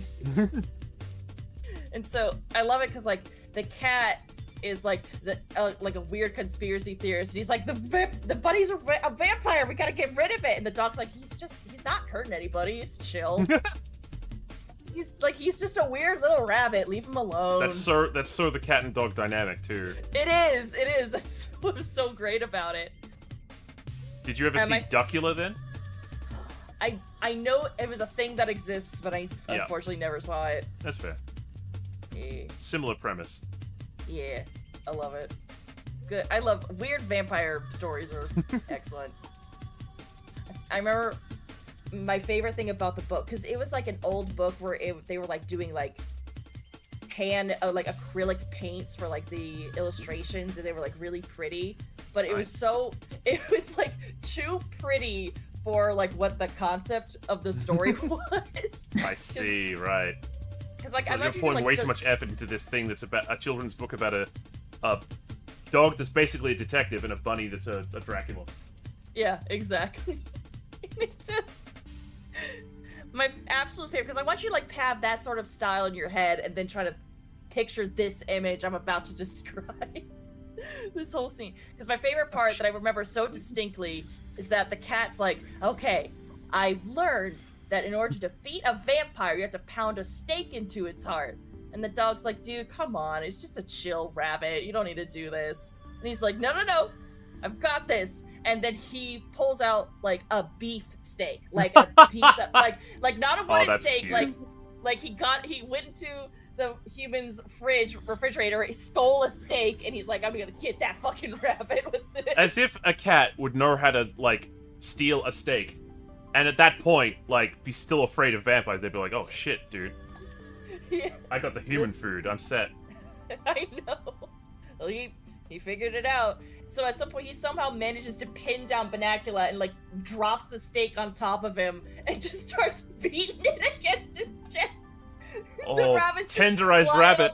Yeah, he's just tenderizing the steak on top of this rabbit. And again, that's the scene that's being painted. This cat's like howling and beating a steak against this very confused bunny. And the dog's like, what? I don't even know what to say here. Jeez, you're really like letting him have it, huh? I guess I'll find that image. It's so funny. And it's like you saying like it was very like a fine illustrated book, like. Yeah. Wow. I gotta see if I can find it. I swear to God, it's all I can find is the cartoon, but I need the books. Give me the books.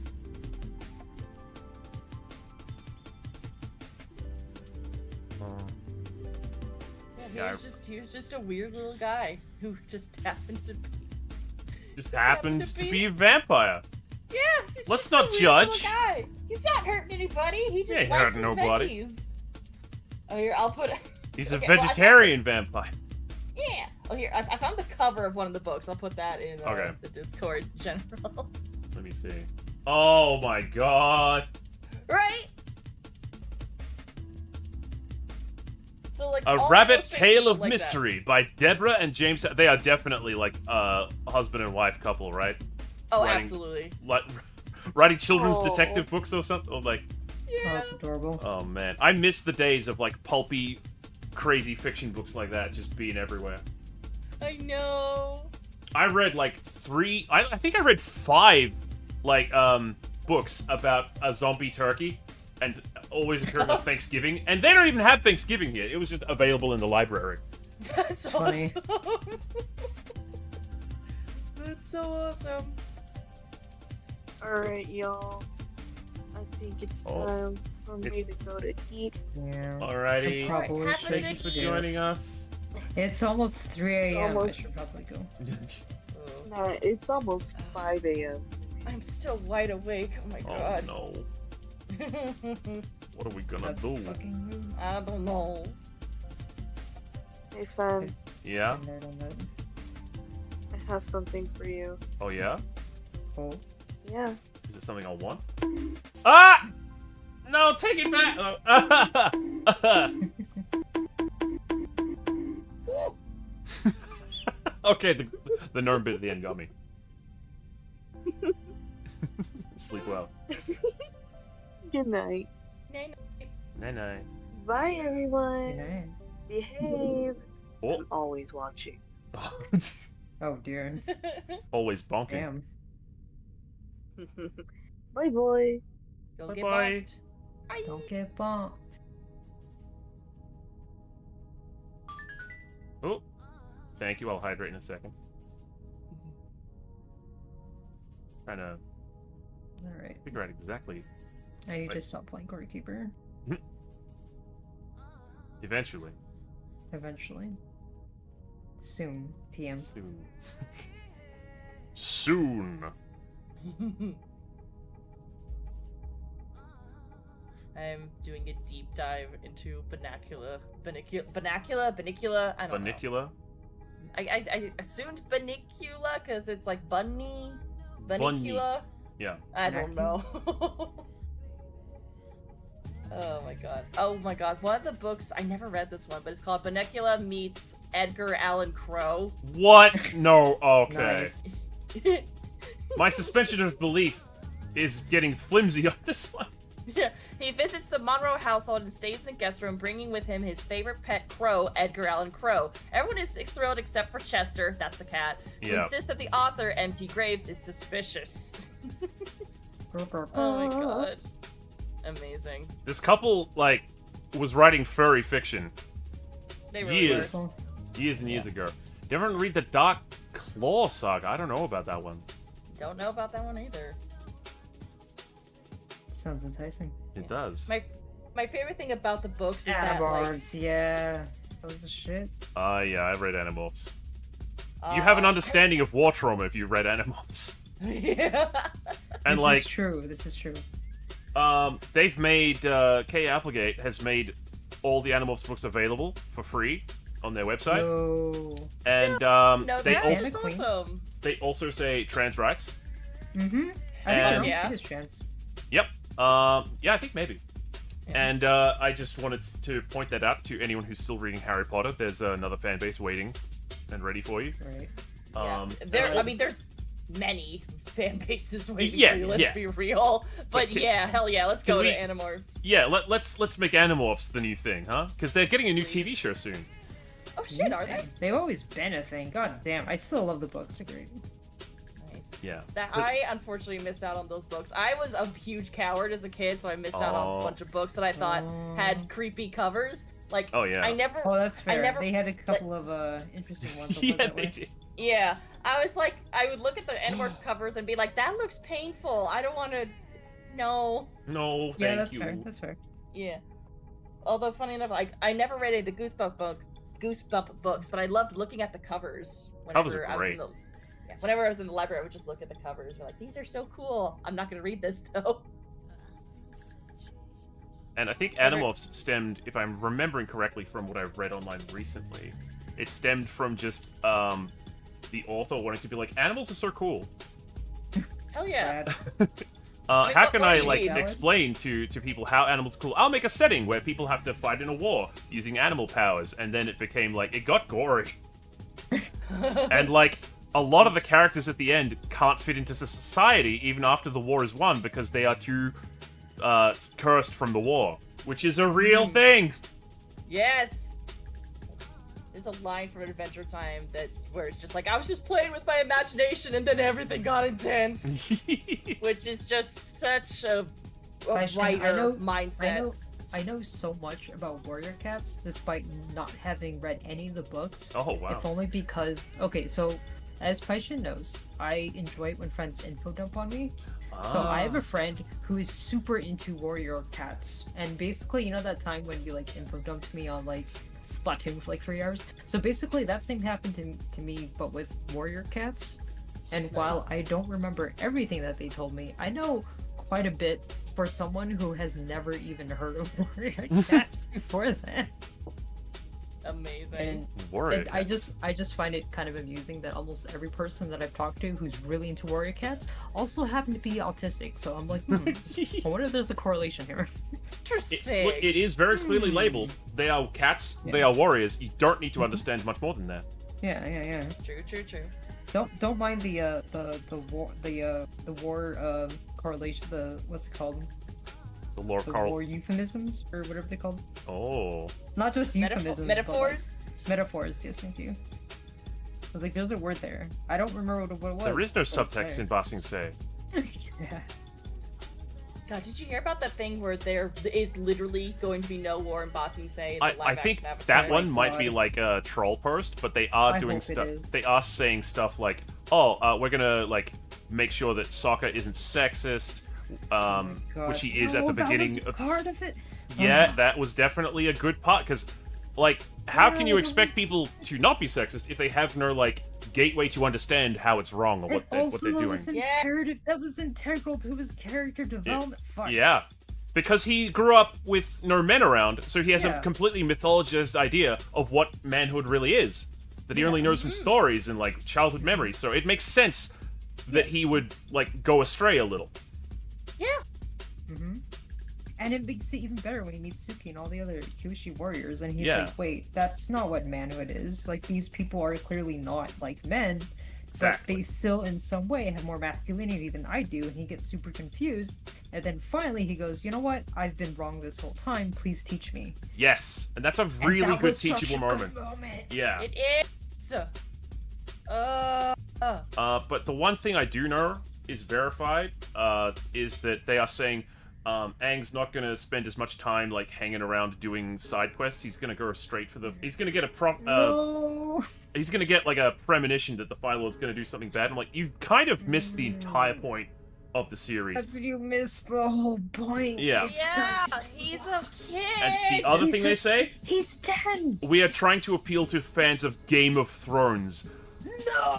That's not the same. I'm sorry. I'm sorry. They said they were gonna take sorry. Avatar: The Last Airbender, and they were gonna be like, yeah, we want to appeal to fans of Game of Thrones with this series. Okay, sir. That's pretty. That's exactly the wrong thing to say. That's the no. I'm concerned now for the safety of the kids in this show. Yeah, they were children. They're, it's supposed to appeal. Oh my god. How fuck. Yeah. We are all in the car with Grandpa driving, and he is not looking at the map. No. But these cataracts. Listen, we're gonna go into the Game of Thrones realm, and you're gonna like it. Grandpa, I'm Grandpa. 12. I don't want that. It'll be good for you. No. No. You said you were taking us to McDonald's. I lied, Billy. No.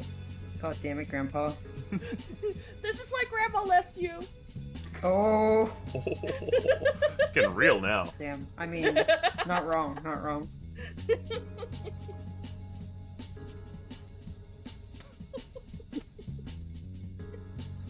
Wow, the characters came alive. I was not ready for that.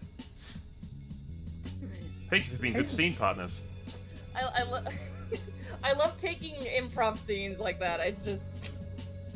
I'm just.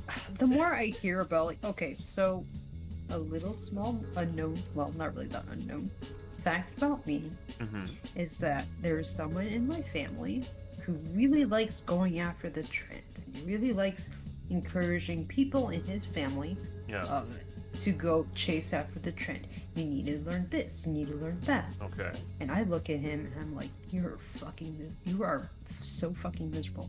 Anyway.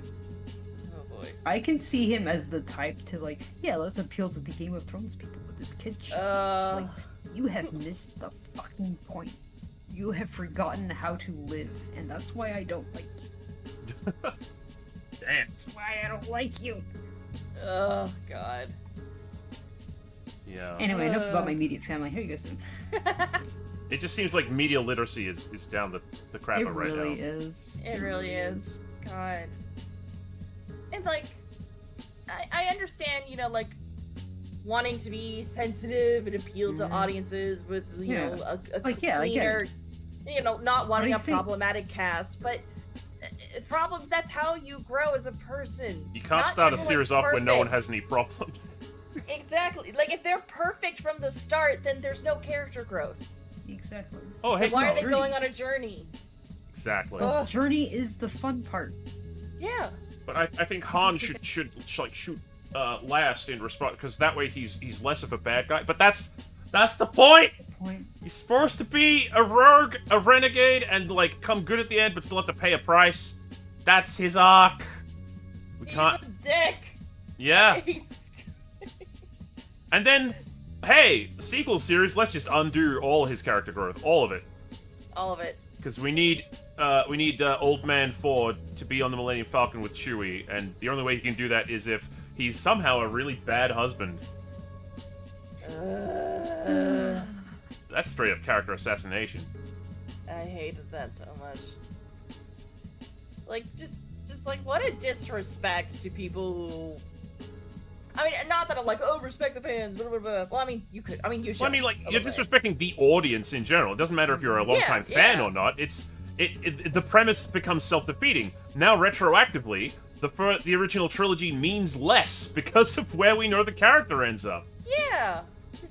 I don't mind, like, I don't care about, like, being involved in the greatest Star Wars, like, fandom or kind of like that. But what I wanted was a movie that didn't tell the previous movie that I saw that it didn't fucking matter. Well, you know, sometimes that happens. That's reality. Well, I don't watch necessarily movies for perfect reality. I want to see, like, how it could be. Yeah. It's like, this is a series about... Han's best friend is just a hairball man. It's a hair man. You're you're worried about reality? Right. I like Chewie better than Han, I'll say it. Yeah. Oh yeah, that's fair. I mean, Han isn't even supposed to... From my understanding, Han wasn't even supposed to be a good person. I'm like, they gotta go. Probably not, Nar. Oh, man. Maybe that's why he felt the need to go back and change things. Yeah. Maybe. Fucking Star Wars is ridiculous. It really is. I really want Jar Jar in the movie. Star Wars needs Goofy. Yeah, Jar Jar is he's my scrumbly boy. You can't take him from me. He's gotta be in the movie. He's a Sith Lord. He's it's like actually, Jar Jar being a Sith Lord, that's a movie I would actually watch. Yeah. Because, hey, it's kind of going in a direction they haven't tried before, and you know what? Fuck it. At this point, fuck it. Yeah. They're... Migos will teach you the ways of the dark side. Somebody clip that.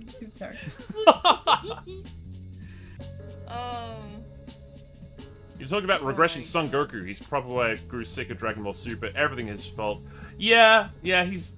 I think he's returned to manga Goku. Anime Goku was always a little different in the series. And dubbed Goku is way different again. Because dubbed Goku is basically Superman. Hang on a second, I need to make sure I'm getting the name right before I make this joke. Okay.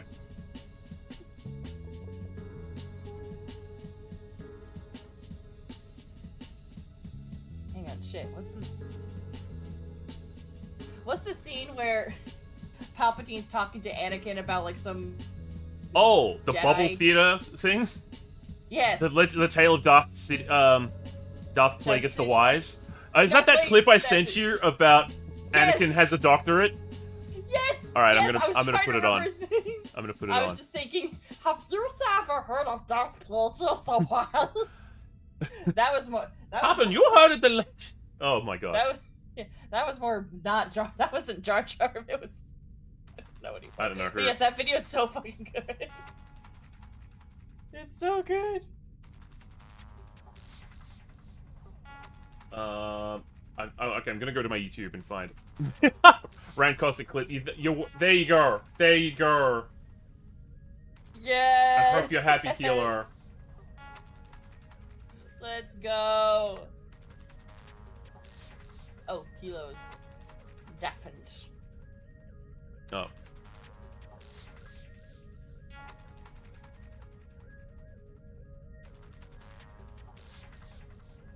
Search my history for this.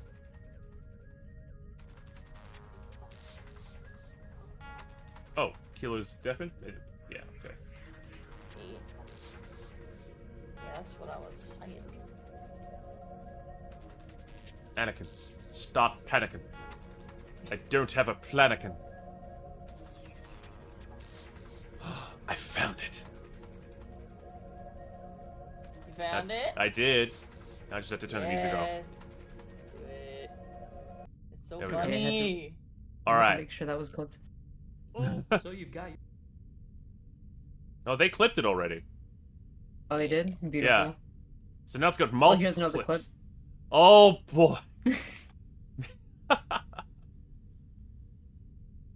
I liked the theory that like the dark side could just be non-Jedi teachings that are considered taboo, and they happen to a lot. But like the fact that the Force powers end up becoming aligned with your morality, it makes no sense to me. It's very uninteresting. Yeah.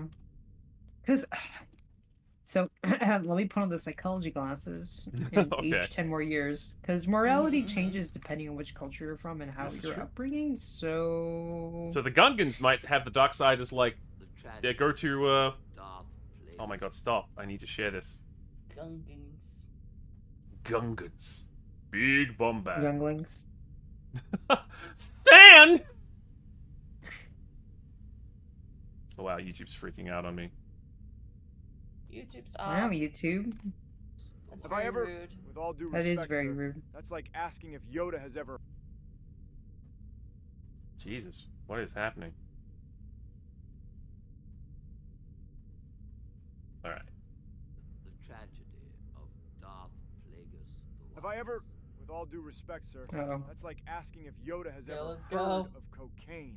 Alright, Wait, screw it. Is that why he keeps requesting? I have a additional doctorate in Darth Plagueis the Wise Studies and wrote my thesis on the use of dichotomy inherent within the tale, with a particular focus on the intent of the meta-narrative. How is it possible? Possible at my tender age? Well, I first heard the story the moment I set foot in the Jedi Temple. The Master Jedi- Windu, as it turns out, likes telling everyone who walks in his version of events. Darth Plagueis had an apprentice who was a little bit and could only kill him by waiting until his master slept. It was ironic, though, because Plagueis was trying to learn the secrets to immortality and was like 80% of the way there. But you know what they say? A near miss is as good as fucking up so badly. You hire an army which eventually kills you and everyone you care about. Or writing the sequel trilogy. Master Windu utilized colorful language, coupled with many metaphors that even now I can't penetrate. But it's thanks to him I decided to devote my life to studying the tale. What? If you'll indulge me a spell, Chancellor, What is happening as you're no doubt well What aware, is happening right now? surface pedestrian level reading, the tragedy of Darth Plagueis the Wise is the story of a man discovering the secret to immortality, but failing to utilize it to retain his own life. When your degree However, just finally lines up with a thematically, conversation. the story is actually You just have to the assault inherent someone nature with of it. duality in the day-to-day life of the average being. Please, I don't know, and but I'll the get this finality chance again. and inescapable reality of death, irrespective of our personal power Anakin, or that's not what the position. story is actually The about. subtextual narrative is, in my view, far more interesting than the simplistic, if you'll excuse the perhaps over-harsh critique, chronology of cause and effect present You've within the thought given about this tale, way too much. and indeed any given tale. But that's perhaps a conversation for another And day. also way too Regardless, little. in my view, the subtext and depth of narrative offered by the tragedy of Darth Plagueis the Wise is perhaps the greatest Is this of what any boomers short see when they story see any ever video penned. essay? Deep, A Anakin. rich exploration of what Maybe. it means to be a sapient being and the often paradoxical This nature conversation therein. should have been Consider, about a minute long. many of the activities we do to feel alive often bring us closer to, or risks, our deaths. Maybe two, tops. Whom amongst us has not wished for something to be over faster? Yet in so Amongst doing, are we us. not wishing our death closer? He could use the Force to influence the midichlorians Indeed. to create life. Well, regardless, the dichotomous nature of the tale is inherent within even the very title. Darth Plagueis is described to us as wise, Meta-narrative. and yet he underwent a tragedy. Fortunately, he was spared the tragedy of listening. This is only amplified by the revelation that the tragedy was of his own making. You guys laugh, Functionally but by one of his these own days, hand this is and going to be me hubris. talking to one Yet of you, that's wishing that scarcely the scratching the conversation was surface. over about psychology. That the only thing he was afraid Ah, of. but And that's then this just will be it, me Chancellor. talking to you guys about Darth Yukio. Plagueis sought immortality, yet in so doing I'm invited death. considering inviting death myself. And this paradoxically came in the form of his apprentice, one who he should have been more learned than, and who should have been his closest confidant. How much did the state spend on your... Even the meta-narrative is underpinned with the continued use of dichotomy. Just check. And It's here, 100,000 Chancellor, credits. is where my expertise truly lies. Per term. We see in the way the tale is often introduced, portrayed as a Sith For a legend, story about 100 which the words Jedi long. wouldn't want to be I- able to tell you. I think his Functionally, heckles are my it serves favorite as a part. kind of forbidden Money well fruit, spent, clearly. something you shouldn't want and Wait, yet do. how did Master Windu tell you the story before? it Finally, happened? there's the motif, life and death, spent 4 the years of your tantalizing life on possibility of the conquest of the latter, but succumbing to Didn't it. you have training? It's to be my getting personal with? opinion that the story isn't actually a mere fanciful tale, nor even a sober recounting of historical events. Despite the scholarly consensus, Scholarly tending consensus? toward the former, I believe the tale is actually intended to be utilized by the apprentice of the titular Darth Plagueis the Wise, Mhm. now seeking his own apprentice, utilizing the demise of his master. No. That seems far-fetched. It would, I think you'd agree, slot neatly in with the broader themes of dichotomy, but alas, at present my theories remain on the fringes of mainstream academic discourse. How did you find the time Of to do course, this? interest with respect to my school of thought, though admittedly small, is growing and currently enjoying something of a voguish Yeah. je ne sais quoi. What language was that? And naturally, I am learned in the other schools That's of not thought basic. surrounding the tragedy. Fine, I'll bite. God How damn many it. schools of thought Well, are there? sir, there are no I small hate that numbers. this is somewhat For similar to instance, Harvard. Consider, In my academic Plagueis could papers. use the Force to influence the midichlorians, yet midichlorians are what allow for the use of the Force. So Plagueis was functionally using the midichlorians to influence the midichlorians. Fuck. Okay, I might not have written that. Apologies. That typically gets a laugh in the academic circles. Such a lens can apply to the tragedy of Darth Plagueis the Wise. By the Actually, smart no, I would people. exactly write that. Never as mind, what the am I saying? paradoxical or tautological school of thought, wherein the themes are thought to be Ouroboros in nature. That is perhaps the most mainstream. I'm sorry, I'm still not over the timeline. Weren't you meant to be fighting in a war the majority of the past few Apologies, years? I didn't mean to talk your ear off. Regardless, that was only a layman's summation of the overarching thrust of my thesis.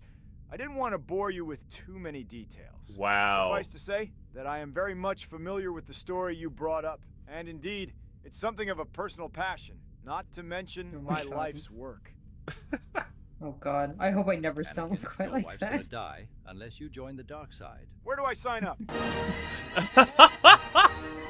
Oh, Oh no. You need it. that's all you needed to say, bro.